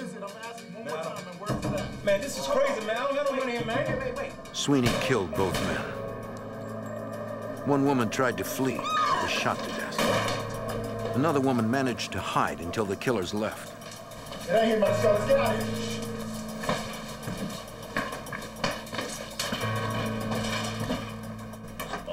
According to Butchie Smith, the K Street crew usually kills people in response to a threat. But Pierce's murder was different. This time, it was all about greed. My nephew, Sweeney. Investigators hope that Smith's inside information is the break they need to finally bring down the gang. At that point, then we knew, okay, now we can start to get the framework of an indictment ready so that we could go and start to prepare charges against these guys for crimes other than the drugs. Smith agrees to become an FBI informant in exchange for a reduced sentence. It's a risky decision. I'm dead. I'm done. If anyone finds out he's talking to authorities, Vincent Hill will have him killed. Technicians analyze a single fingerprint found on a screen door at the murder scene. It matches Sweeney's prints, corroborating Butchie's story. What also helped us was we got William Sweeney's cellular telephone records. And some of the people working the case began to go and investigate that. And they contacted the cell phone company and found out that the cell phone was used near the scene of the triple murder at the time of the murder. Investigators moved quickly to neutralize Sweeney. In April 1997, he is arrested on unrelated charges. While awaiting trial in jail, Sweeney receives a copy of his own arrest warrant from his attorney.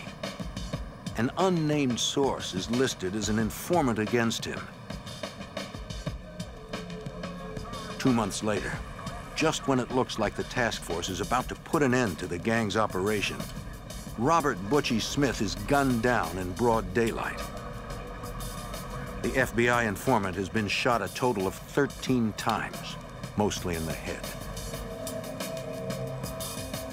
When Butchie got killed, it brought back all these feelings and the memories, and you know, it's hard. It's hard to keep going sometimes when that happens. Much like Chrissy's murder, there were no leads. Although many people were out on the street and saw it that day, nobody would come forward, nobody talked. Butchie Smith's murder threatens to unravel the case against the K Street crew. Investigators have lost their only informant. The brutal killing scares away other potential witnesses. After Butchie's murder, we sat around looking at each other like, what do we do now? Where do we go from here? It really took a lot of the wind out of our sail. We ain't stopping. We had to figure out how we can continue with the investigation. Where were we going to go? We thought, okay, we can follow up with the leads Butchie gave us, but still, we needed somebody on the inside, and we no longer had Butchie to give it to us.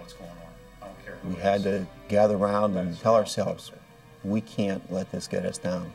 We can't stop.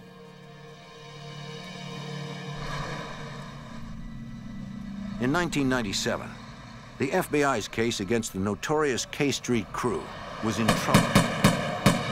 The only informant had been murdered, gunned down in cold blood.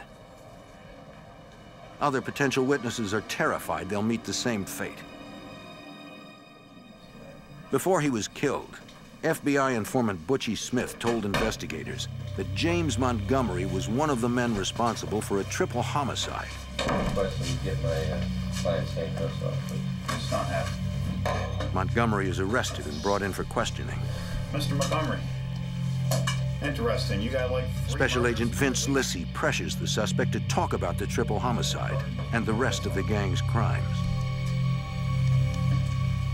Montgomery is already facing a long prison term for the murders. Anyone tell me about anything that you know? In the end, he decides to cooperate. Montgomery admits his role in the triple homicide. He also confesses to 7 murders, including that of cooperating witness Chrissy Gladden. Lissy presses for more leads on crimes committed by the gang.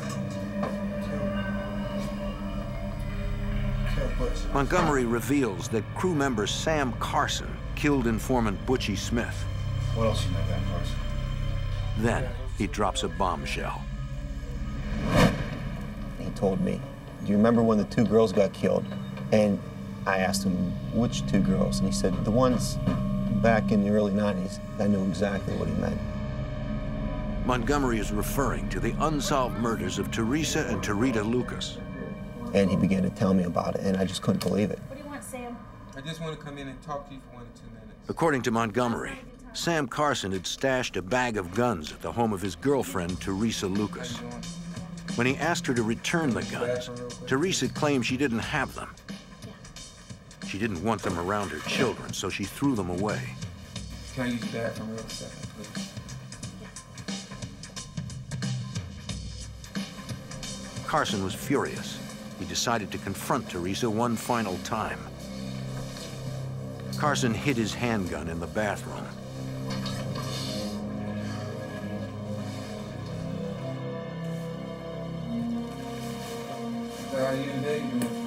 He tried to calm Teresa's fears by showing her he was unarmed. You know what this is about. I want my guns, Teresa. He began again to ask her, where's my gun? I need my gun. Where did you put him? No, nobody has them, Sam. I just threw them out. I want them right now. No, Sam, there are children in the house. I want my guns. And she gave him an answer that wasn't satisfactory. All right, you want me to go? Just go. You want me to go, right? I get out. He went back to the bathroom, retrieved his gun, That's for the wrong person, Teresa. Killed her. Sam walked into the bedroom, and as Tarita was waking up and starting to sit up in bed, he shot and killed her.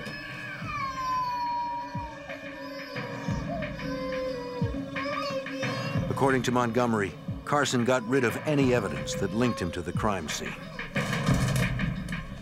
Took his time. When he was satisfied that he had removed any photos, wiped all his fingerprints, he walked from the apartment, got in the car, and left. Investigators asked Montgomery how the crew had discovered the identities of two undercover police officers, Joe Abdallah and Jim Scheider.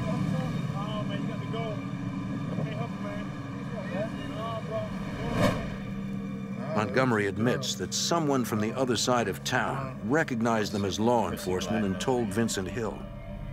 No, there was this girl. Although Hill didn't believe it at first, he soon became suspicious, according to investigator Joe Abdallah. Yeah.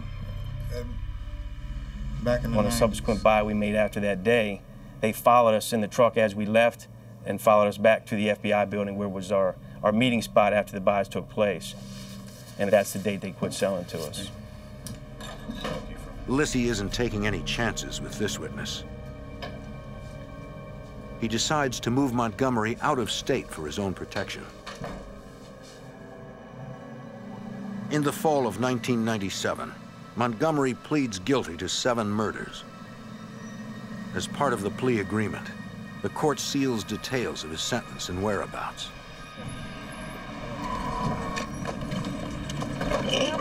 FBI, I have a warrant for your arrest. Put your hands on your head now. Police arrest Sam Carson and charge him with the murder of Teresa and Tarita Lucas. William Sweeney, already in jail on unrelated charges, is indicted for the triple homicide.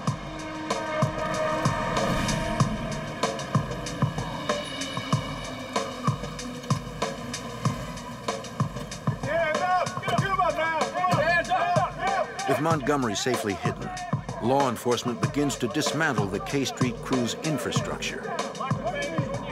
Jerome Martin, Sean Coates, and gang leader Vincent Hill are arrested in the summer of 1998.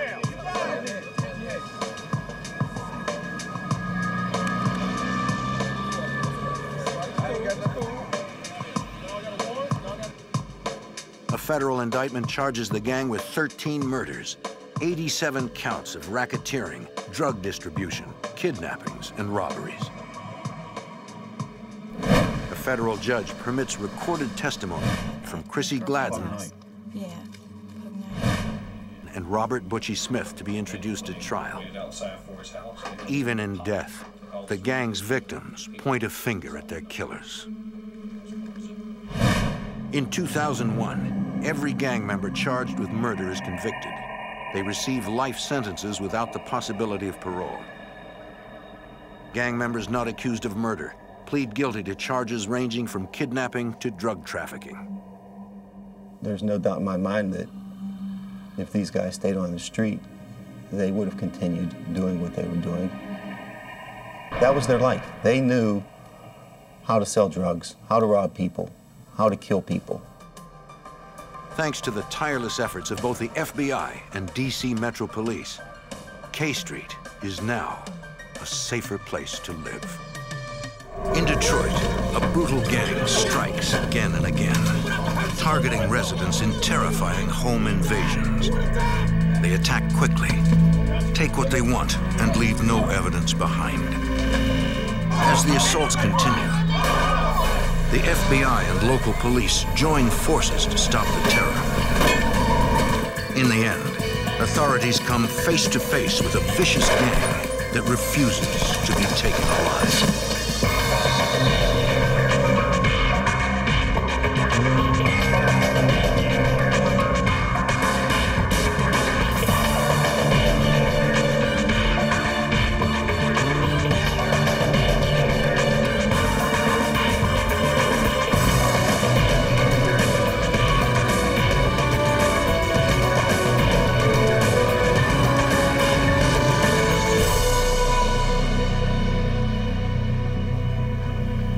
1990s, neighborhoods in Detroit were terrorized by a gang of robbers. Impersonating police officers, they invaded over 100 homes, robbing, raping, and torturing their victims. I'm Jim Kallstrom, former head of the FBI's New York office. The extraordinary number and sheer magnitude of these home invasions stunned authorities. As residents feared for their lives, agents teamed up with local police to take down this sadistic gang.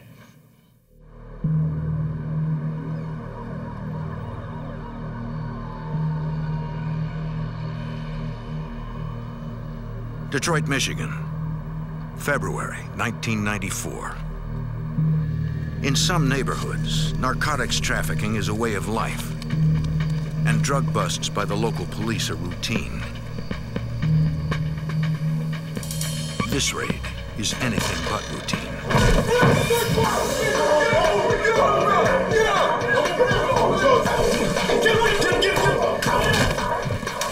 The men ask the resident where he keeps his drugs and money. He refuses to talk, confident that police officers would never hurt him. You're the police, you can't shoot me.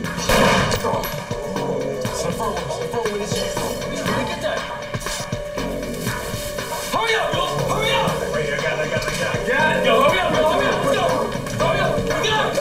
We got it, hurry up! We got it! Come on, man, let's go!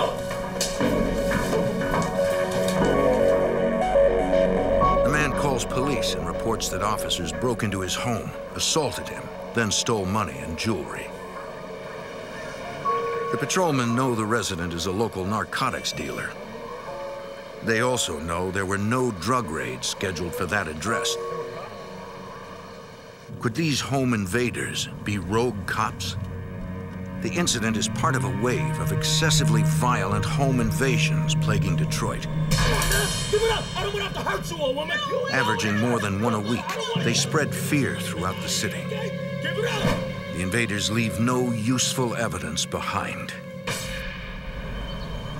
In June 1994, the newly formed Safe Streets Violent Crimes Task Force dedicates itself to putting an end to the terror.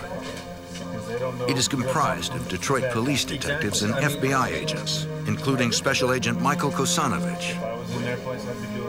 We really were determined to solve these violent home invasions. Initially, we were aware of approximately 50 home invasion robberies from the beginning of '94 up through June of '94. They were fairly violent. They involved shootings, sexual assaults. Investigators begin by searching for connections between the numerous invasions. Detroit police officer Tom Dunai. We took a look at all the police reports that were taken over the previous 2 or 3 months. We analyzed them, we broke them down into the MOs and exactly what these perpetrators were doing on each one. Investigators identify a recurring method used in the attacks, according to Special Agent Bob Pertuso. The gang used a dynamic approach that law enforcement officers use when they execute a search warrant or make an arrest to gain quick entry into a home and then take control of the occupants. They all wore masks and they were all armed with semi-automatic pistols, assault rifles, MAC-10s. Based on this consistent MO, the task force suspects that a single group is committing most of the invasions. We were able to narrow this down to, yes, it was a gang of about anywhere from 4 to 8. The descriptions all fit the same. Their MO was the same. Everything was the same on almost every home invasion. To gather more first-hand information, investigators re-interview the victims of the home invasions. Stan, you had some excitement here the other day. They learn that most of them are involved in narcotics trafficking. FBI Special Agent Michael Kosanovich is not surprised that dealers are reluctant to talk. They don't want to reveal the fact that they were selling drugs or conducting illegal activity out of that residence. Detective Sergeant Tom Barry tells the dealers that the task force has no interest in busting them for narcotics. People are getting raped, they're violent. We don't care about the drugs. We need your cooperation. About 90% of the time, the drug guy come on board, you come on our team and say, hey, I deal my drugs, I know that's not right, I'll tell you what I know about this case. Holds a gun at me and I'm like, he's a cop, you know. Investigators discover that some home invasion victims are not drug dealers. These sometimes elderly people, they're panicking, they're crying, they're begging. Got guns to the side of their head. Where's the dope? Where's the money? Where's the dope? Where's the money? There isn't any money. There isn't any dope. The gang has simply hit the wrong house. Realizing that there are no drugs or money, they turn violent. Did they ask you? We heard all the horrible stories of the torture, 80-year-old women, pistol whipped, hit with the butts of shotguns. FBI Special Agent Martin Vandervliet. What really bothered us the most were the sexual assaults of the females who were present on 6 of the home invasions. One in particular, a mother and her 15-year-old daughter were raped simultaneously by 2 members of the home invasion group. Just the look in their eyes, the fear, their anger that was very controlled, but yet was all inside their body. You could just feel it with their body emotions. I'm so sorry. The little girl, without saying it, just through her eyes, she said, please help us. Please help us. And that hit me. And that look in that girl's eyes will stay with me for the rest of my life.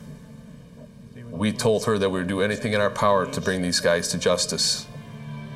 What I had to do is build their confidence up, leave phone calls every day to let them know that I'm still thinking about them, we didn't forget about anything, and we're on your side and you're well protected and you have nothing to worry about. The fright that was in them will always be there, but they knew they had the full cooperation of the Violent Crime Task Force on their side. Skinny. Concerned that the home invasions are executed like a police raid, the task force confronts the possibility the gang is made up of law enforcement personnel. We checked to see any recent officers that have been fired from the job, maybe were accused of illegal use of narcotics, because this was all revolved around narcotics, you know. So you would check, you know, any ex-narcotic officers, and there was nothing. Investigators quickly recognize that the escalating level of violence in these cases indicates that law enforcement is probably not involved. In our experience, police officers aren't going to go that extra step and fire shots into a house or go rape a victim, things of that nature. It's usually go in and rob, go in and knock the door down, get their whatever they need and run out. So in the beginning, we had to look at that, but then we had to eliminate that as more and more as the home invasions were occurring. It got more and more violent. We realized that it wasn't police officers or ex-police officers. The biggest problem with these subjects acting as police when they committed these home invasions was that they jeopardized legitimate police officers. If a victim has been robbed before by this gang, and then the police show up another time to execute a search warrant legitimately, they may start shooting or try to harm the police officers. So what we need to do is start going. Now that investigators have a clearer idea of what they are dealing with, they begin their efforts to identify the members of the gang. We looked at a number of people who had committed these offenses in the past, or robbery-type offenses of narcotics dealers. We contacted various informants and asked them to try and determine the identities of these individuals. However, none of the informants that we had talked to had any specific information regarding the people who were committing these offenses. A couple of hours ago.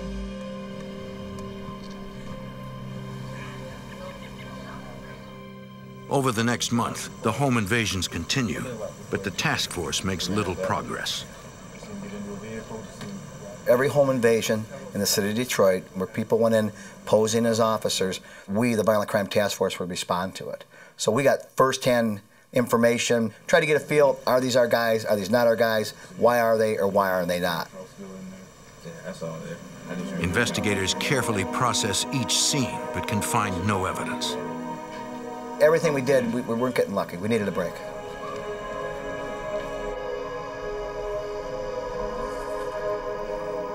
July 26, 1994. Nearly 2 months after the investigation began.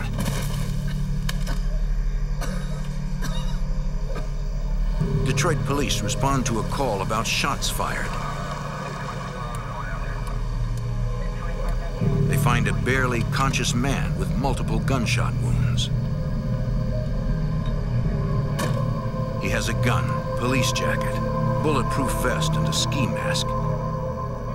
The clothing matches descriptions of home invaders given by prior victims. Police call for an ambulance. Officers alert the task force. This could be the break they need. Hey, Sarge.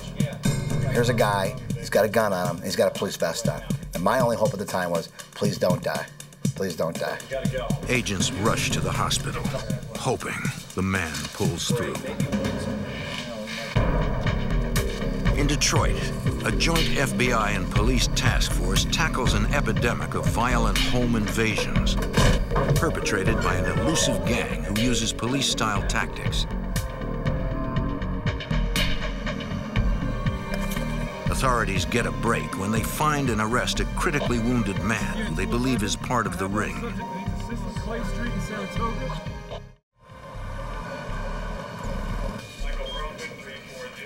FBI agents go to the hospital to question the suspect. Fingerprint identification reveals that his name is Dante Garrison. FBI Special Agent Martin Vandervliet. He was in pretty bad shape at the time, having been shot 3 times in the arm, the leg, and stomach. He said he was aware of some robberies which had occurred, but he didn't want to go into specifics at that time. Special Agent Michael Kosanovich remains hopeful. We were encouraged by the situation, by our analysis of his emotional status, and the fact that we felt he's probably at some point going to cooperate if we can work this right, if we can talk to him and reason with him. At Detroit Police Headquarters, the task force discusses strategies for persuading Garrison to cooperate. When the suspect's name comes up, Detroit officer Al Page recognizes it. He says he knows his family and had even once held Garrison when he was a baby. To Detective Sergeant Tom Berry, this is an extraordinary stroke of luck. Now, what are the odds of that? So not only did he get shot and didn't die, we got one of our officers that knows him. This couldn't be any better. Investigators return to the hospital, and Officer Page exploits his relationship with the suspect's family, hoping to cajole Garrison into cooperating. The ploy works. Garrison agrees to talk in exchange for immunity from prosecution. He admits that he is in fact a member of the home invasion gang and explains that his shooting was the result of an invasion that went terribly wrong. But one of the occupants of the residence had seen them, said something, and they had fled. They believed that they could come back and successfully commit the home invasion the next night. However, the occupants of that residence were ready and waiting for them.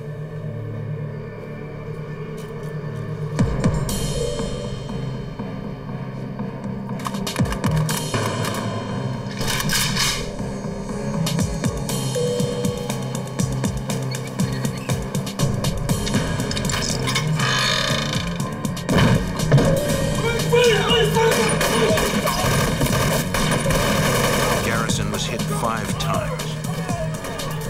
The gang fled, leaving the wounded Garrison to fend for himself. Special Agent Bob Pertuso. And that was the difference between these criminals and law enforcement. A law enforcement officer would not leave a fellow officer shot in some backyard.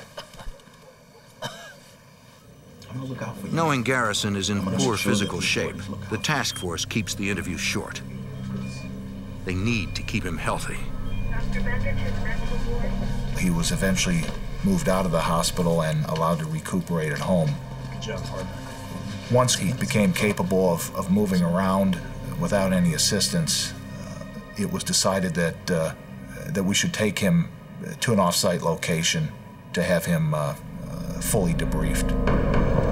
The FBI secretly moves Garrison to a safe house outside of Detroit. Investigators inform him of the potential consequences of cooperating with the task force, according to Detroit police officer Tom Dunai. We let him know that there is a real risk of him losing his life if these guys ever found out that he's talking with authorities about what has occurred.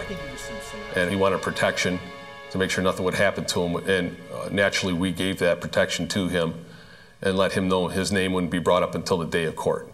The way it worked was... During intensive interviews, Garrison reveals that the gang has several more members than previously suspected. As it turned out, it wasn't the same group of individuals who were committing these home invasions every time. It might be from 3 to 10 members. And it really depended on who was available when the call went out, who could respond to commit that home invasion that evening. If they were available, they would go. And if they needed money, they would go. If they didn't need money, maybe they might stay home that night. He's like... Garrison divulges that 2 career criminals control the gang. Obie Carter and Andre Woods. Obie and Andre Woods directed and determined which targets would be hit and which individuals would go on specific home invasions. Once a residence was targeted for a home invasion, Obie Carter would page all the gang members that were going to be involved that night. A few of the members would go out and conduct some surveillance on that location. They would try and identify residents, how many, ages. They would return back to the gang, debrief everyone, and then meet again later that night to actually conduct the home invasion. Garrison reveals that Andre Woods actually stages mock-up raids for training purposes. Andre Woods had taken the gang members to vacant houses to practice police-style raids. So that they would be familiar with techniques as far as how to make entry into the residence. They would enter just as the police would enter to secure it. Once the residents are neutralized, the gang interrogates the victims. You make them pay. According to Garrison, Woods is extremely violent. He rapes some of his victims and tortures drug dealers when they won't talk. A lot of times, if the victims would not tell them where the money or the drugs were, they would physically beat them or shoot them until they were willing to provide that information. Garrison describes one home invasion in which the gang tortured an elderly drug dealer. They put the guns to him. Where's the dope? Where's the money? I don't know what you're talking about. I don't know what you're talking about. They shot him in the leg. And he's in agonizing pain, and they're just hammering him again. And they didn't want to kill him. They wanted him to tell them where the drugs and the money was. Shot him again in the leg and said, "Hey, MFer, where's the drugs? We know you got the drugs. We know it's here. Where's it at? Give us, or you're gonna die, you're gonna die, you're gonna die." And they shot him again. He told them where it was at. Got their money, got their drugs, and they're on their way. Once a home invasion was complete, they would return to the predetermined location. The money would be divided evenly among the members. Any valuables that someone was able to pick up, it was theirs to keep. Gang member and drug dealer Chris Allen would handle the stolen narcotics. Oh, this is prime weed. It was Chris Allen's responsibility to take those drugs out on the street, sell them, get the money for those drugs, and divide it evenly among the members. It is also Allen who would suggest who to target for their home invasions. Allen provided a lot of intelligence to the gang members as far as who would be good people to rob. Based on his knowledge of their narcotics dealing, he knew that they either would have drugs or money present when the gang went in. Agents are impressed by Garrison's detailed recollection of past crimes. We knew that this was the jewel. He was the break that we needed to make a significant impact on all these home invasion robberies. Although Garrison's cooperation is critical to the investigation, it is unlikely that his testimony would stand up in court. It would just be his word against theirs, and that would not be sufficient to prove beyond a reasonable doubt that these individuals were guilty of these crimes. We needed admissions from these people, or we needed to catch them in the act of committing a home invasion to be certain that they would be locked up. Authorities must hit the streets and find a way to take down this violent gang. Detroit police and the FBI worked to shut down a dangerous home invasion gang.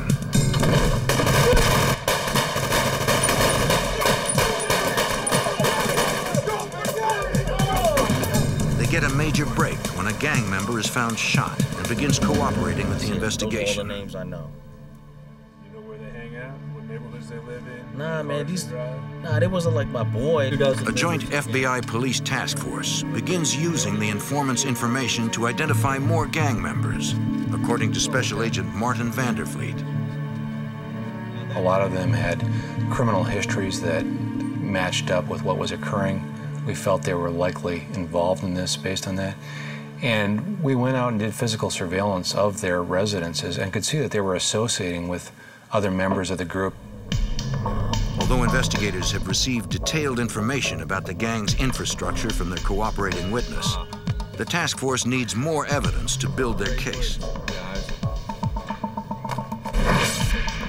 Authorities show photo lineups of the suspects to the gang's victims, hoping they can identify their attackers. Take your time. Detective Sergeant Tom Berry. The bad thing that we ran into is the victims could not identify them. They were in masks, everything went by in a flash, they put them down on the floor. They could not identify them. Another set. The inability of witnesses to pick out their attackers hurts the case. Take your time. Special Agent Michael Kusanovich. No. We don't have enough information to conduct search warrants, to make any arrests. All we have is one individual who's providing information. What we're now looking for is additional fresh information to allow us to go further in the investigation. The task force asks a federal judge for permission to use wiretaps. If they can prove that there is an ongoing pattern of felonies by the gang, they can take down the entire organization on federal racketeering charges. And apparently he's also one who has trained the gang. A few days later, in the early morning hours of September 4th, 1994, police respond to a report of shots fired at an illegal after-hours gambling house. It is owned by Andre Woods, one of the gang's leaders. They interview witnesses and piece together what happened. At 4:30 in the morning, Andre Woods got into an argument with a few of the gamblers. It got out of hand, he didn't like, they disrespected him. Gunned him down, cold blood. Just wiped out, 4 human lives in a second. He just kind of walked out, that's just the way he was. Got in his Mercedes-Benz and took off. The task force provides Detroit Homicide with information on Woods and his car. Homicide detectives use the information to alert law enforcement nationwide in an all-out effort to find the fugitive. Obviously, this caused us to try and speed up our efforts to obtain these wiretaps because we had demonstrated to us the propensity for extreme violence. If Woods was willing to commit a quadruple homicide, we felt that they wouldn't be afraid to commit homicides if necessary in the commission of the home invasions. 5 days after the quadruple homicide, a judge grants the task force permission to monitor the pagers of several of the gang members. They begin collecting phone numbers and discover a consistent pattern of calls between them. It shows further evidence of the gang's organization. A week later, the unimaginable happens. Fugitive Andre Woods strolls into Detroit Police Headquarters. Ray walked in and said, "Hey, I hear you guys are looking for me." Police believe Woods turned himself in because the manhunt was getting too hot. He thought it would be easier to fight the charges in court. FBI Special Agent Bob Pertuso is glad to have Woods off the streets. Because he was so violent. He was an enforcer for the gang. And if Woods was still out, there was a great potential for more people to get hurt. A week after Andre Woods surrenders, the task force uses the evidence from the pagers to get its first telephone wiretap on the remaining gang leader, O.B. Carter. We were hoping to be able to identify past home invasions, proceeds of those robberies, and most of all, identify future home invasions so that we could prevent them or catch these individuals in the act. The task force also places Carter under surveillance by a Detroit police crew that includes Officer Steve Miller. The guy was really surveillance conscious, so it was a pretty hard target to follow, but we were able to follow him. The information gathered through surveillance, combined with the evidence from the wiretap, gives investigators further insight into the gang's activities. We were able to start to watch their moves and start to anticipate as opposed to react. Anticipate where they were going to strike and which members were going to be involved in the next home invasion. Monitoring phone conversations, they learned to recognize gang members' voices and code words. The gang calls their home invasions licks. Detroit police officer Tom Dunai.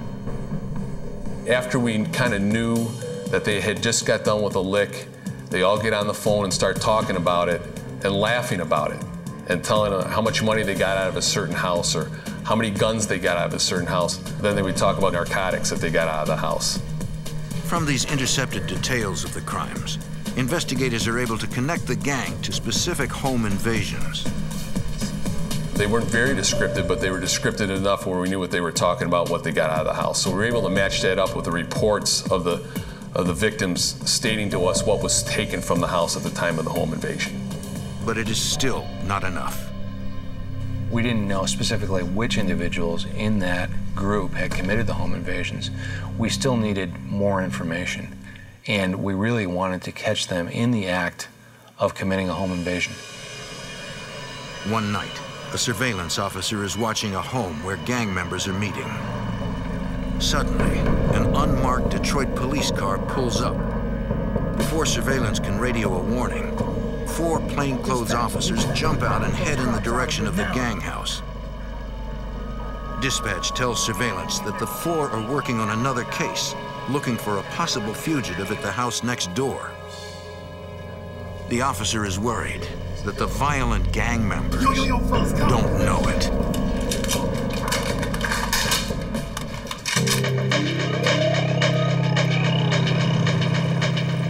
A Detroit plainclothes arrest team approaches a house, unaware that a vicious gang, armed with automatic weapons, is in the house next door. Yo, fellas, cops! Get ready. An officer assigned to surveil the gang watches anxiously, not knowing if the gang will think the officers are coming for them and open fire.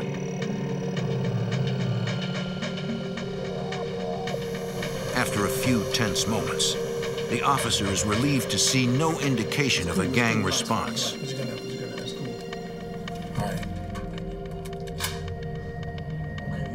Go ahead, play cards, man. Go ahead, man. Take your time. Later, the joint FBI police task force investigating the gang monitors a wiretap on a gang leader's home. Detroit Police Detective Sergeant Tom Berry learns the gang did in fact know the arrest team was outside. Apparently they were getting ready to do a home invasion and a police car pulled up. Home invaders don't know why these cops are out there. They thought they were coming after them. On the wire, what they said is that those cops would have came in here, we would have killed them, just killed them all.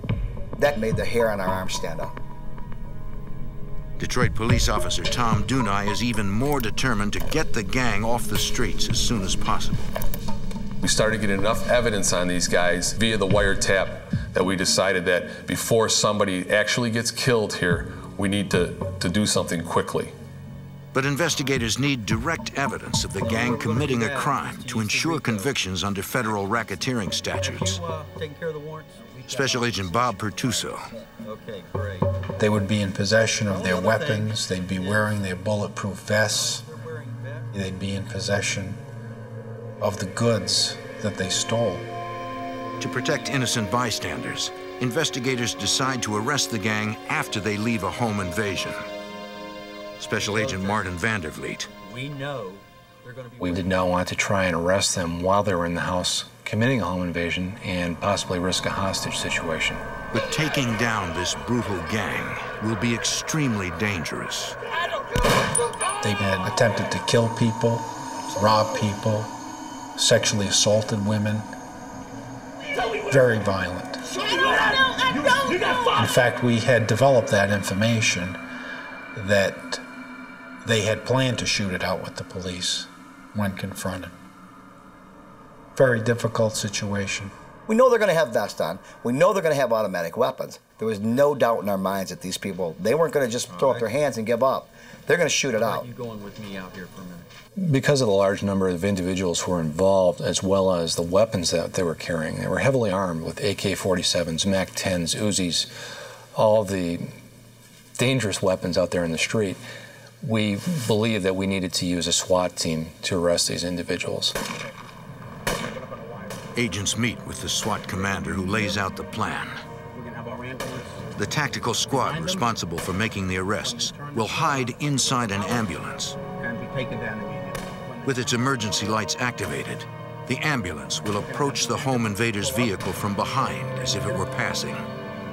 Investigators believe that since the gang will have just committed a home invasion, they will try to remain inconspicuous and pull to the side of the road. And we're going to ram them with the ambulance. The 20 SWAT guys, all dressed in SWAT gear with bulletproof vests, are going to get out and get a half moon around them. So when they start to get out of the car or the van, we got them contained. We didn't want to get into a chase. That was one of our things we didn't want. And that's why we decided to ram them, disable their vehicle. We didn't want to chase. The final component of the plan requires taking down the rest of the organization. We knew from past experience that only certain members of that group would be involved. It wouldn't be the whole group.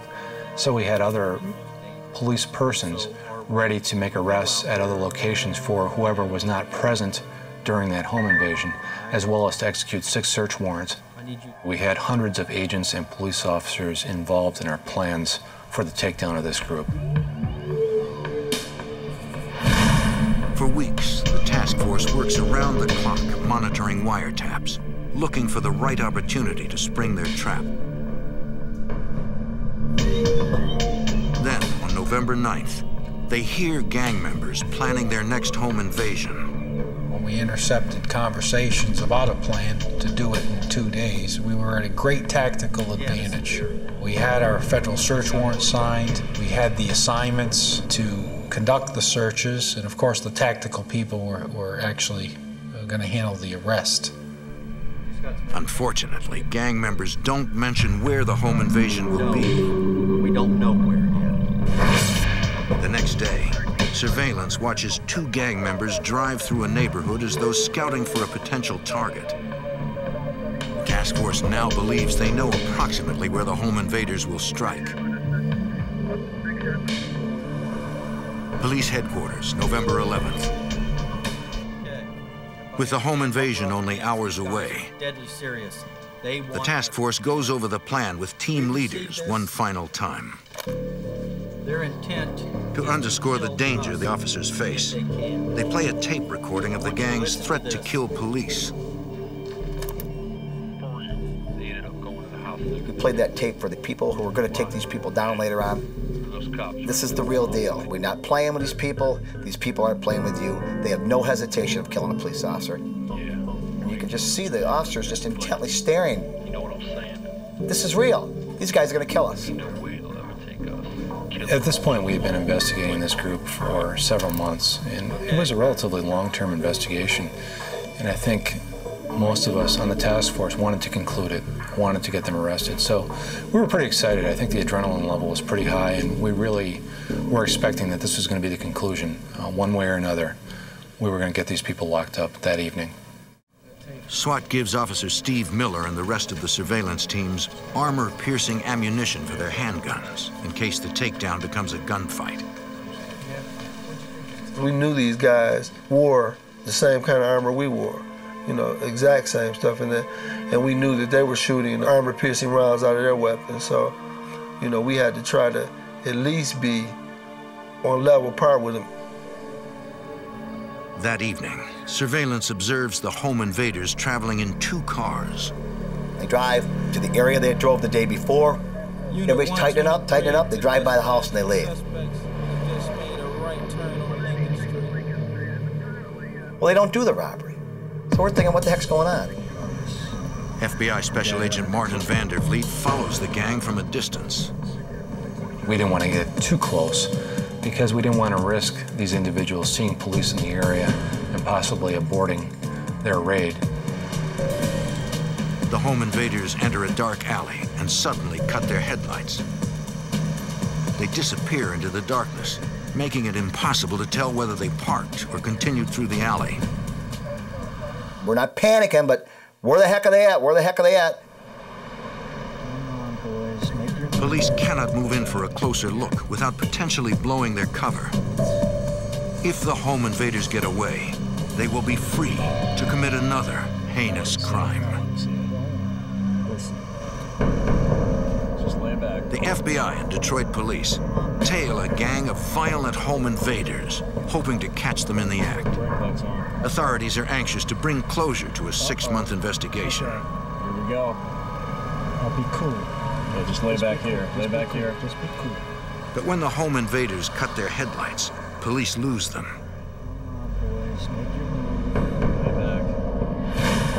Minutes later at the operations center, Detroit Detective Sergeant Tom Berry learns from 911 that the gang has struck again. Home invasion just happened. 6 guys in masks dressed as police officers. They robbed the wrong house, got nothing out of it. We got 2 victims that are both almost 70 years old. Can't identify. Since the home invaders did not steal anything, investigators decide not to make any arrests. There's simply no evidence to tie the gang to the crime. We can't prove our case, so we sit and we wait. Agents and officers scour the area looking for the home invaders.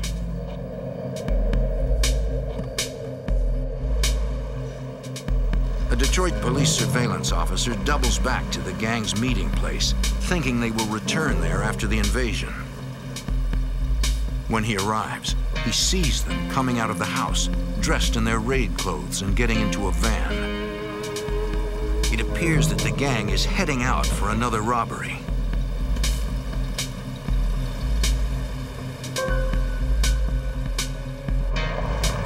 When gang members are dropped off at a house, Miller is right behind them. I ducked into a nice little parking space where I could see the front of the house and I could see the van. I adjust my mirrors, you know, and get in my surveillance mode. Finally, authorities are in position to actually see the home invaders commit a crime.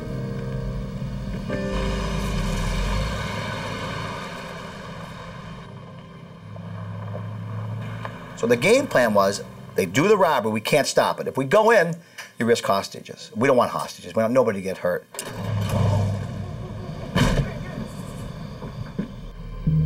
Suddenly, Officer Miller notices the home invader's van creeping up behind him. My heart starts pounding, you know, I'm like, this guy saw me. I got my weapon in my hand, you know, and just in case anything happens, you know, I gotta be ready.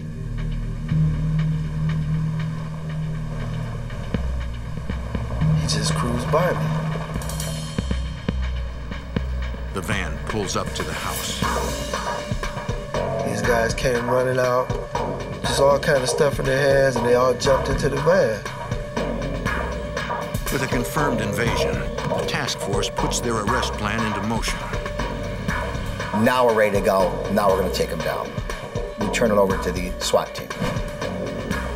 An ambulance loaded with SWAT personnel approaches the gang's van and attempts to disable the vehicle by ramming it.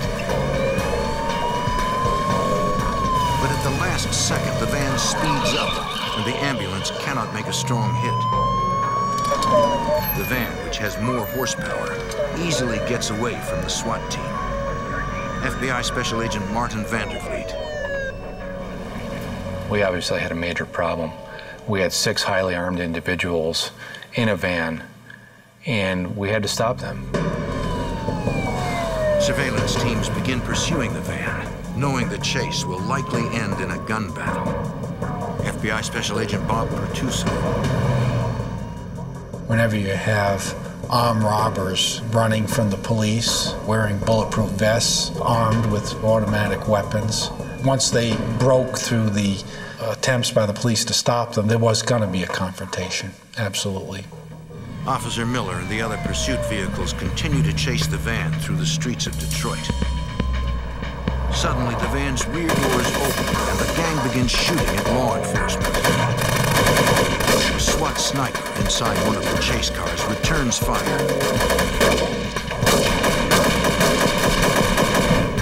At police headquarters, Officer Tom Dunai continues to monitor the chase.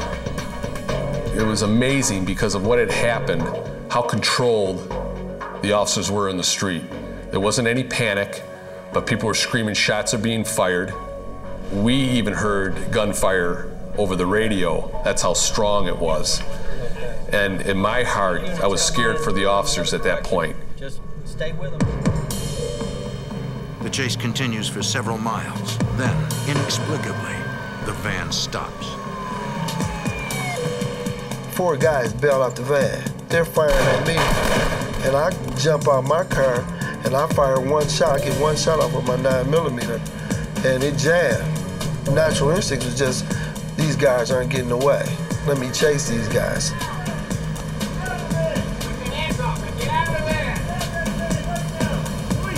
SWAT officers order the remaining 2 home invaders to exit the van. But the van takes off, and the chase continues, leaving Miller alone to pursue the heavily armed suspects.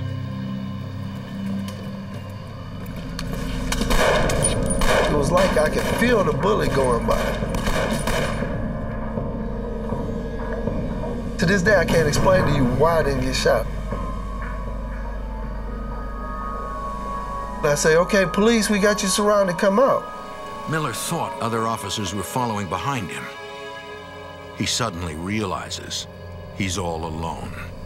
And it's like a ghost town. I mean, nobody there. Even worse, he does not know where his attacker has gone. The FBI and Detroit police engage in a running gun battle with a violent home invasion gang.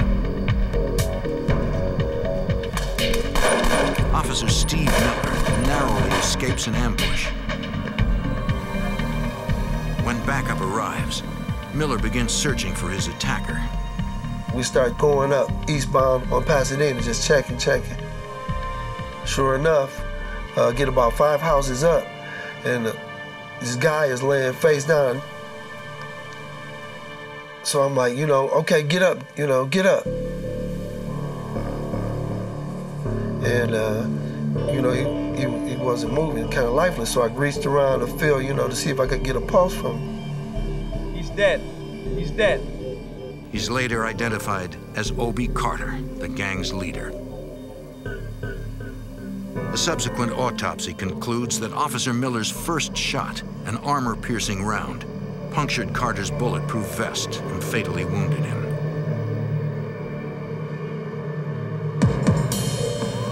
Miles away, the police chase comes to an abrupt end when the gang's van breaks down. The 2 remaining home invaders jump out of the van. One surrenders, but the other will not go down without a fight.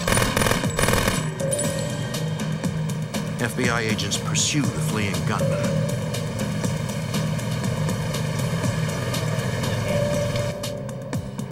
Searching down a dark alley, Special Agent Bob Pertuso sees a dark shape and carefully approaches. The getaway driver was lying on the ground. He had been shot a number of times. The The agents call for an ambulance. Down. Need an ambulance. The getaway driver is taken to a hospital and, against all odds, survives. Following a series of fierce gun battles, the task force assesses the casualties. Okay. Hundreds of shots were fired. Incredibly, no one on the arrest team was hit. In their 70s. Our plan worked. Unknown or injured. Did not anticipate the high-speed chase and the violent confrontation, but it happened. It was dealt with effectively. Okay. But only 3 of the 6 gang members involved in the chase have been apprehended. Detroit police officer Tom Dunai tries to locate them. Detective Barry here. What I had done was call local hospitals to find out if anybody was admitted with a gunshot wound. And we called around a few hospitals. We had a hit at one hospital, and they says, oh yeah, somebody just came in with multiple gunshot wounds. At the hospital, Dunai confirms the gunshot victim is one of the fugitives. As the search for the remaining 2 gang members continues, FBI agents, the FBI SWAT team, and local police serve search warrants on 6 of the gang members' houses. They find critical evidence, according to FBI Special Agent Martin Vandervliet. Well, we found a lot of evidence that had been taken from robberies, including specific items of clothing, jewelry, and then we also recovered a great amount of weapons. A lot of the houses would have 3 to 5 guns in them, as well as ammunition, vests, pry bars, masks, and other things. At Detroit Police Headquarters, Detective Sergeant Tom Berry questions the captured members of the home invasion gang. He lets them know they are facing long prison terms and that those who cooperate first may get reduced sentences. Probably 95% of them told us exactly what happened. That's how we were able to identify the rest of the gang, the rest of the peripheral players. Over the following months, the task force systematically arrests gang members. In the end, a total of 29 are convicted and sentenced on federal or state charges in the biggest home invasion prosecution to date. This particular task force, it was the first major task force between the FBI and the Detroit Police Department. We wanted to do a good job for those victims. We made a difference. We really made a difference to the city of Detroit. We did make it a safer place. Well, it just goes to show you that when law enforcement agencies can work together smoothly with the right people, anything can be accomplished. Thanks to the collaborative efforts of the Detroit Police Department and the FBI, the violent home invaders gang is dismantled forever.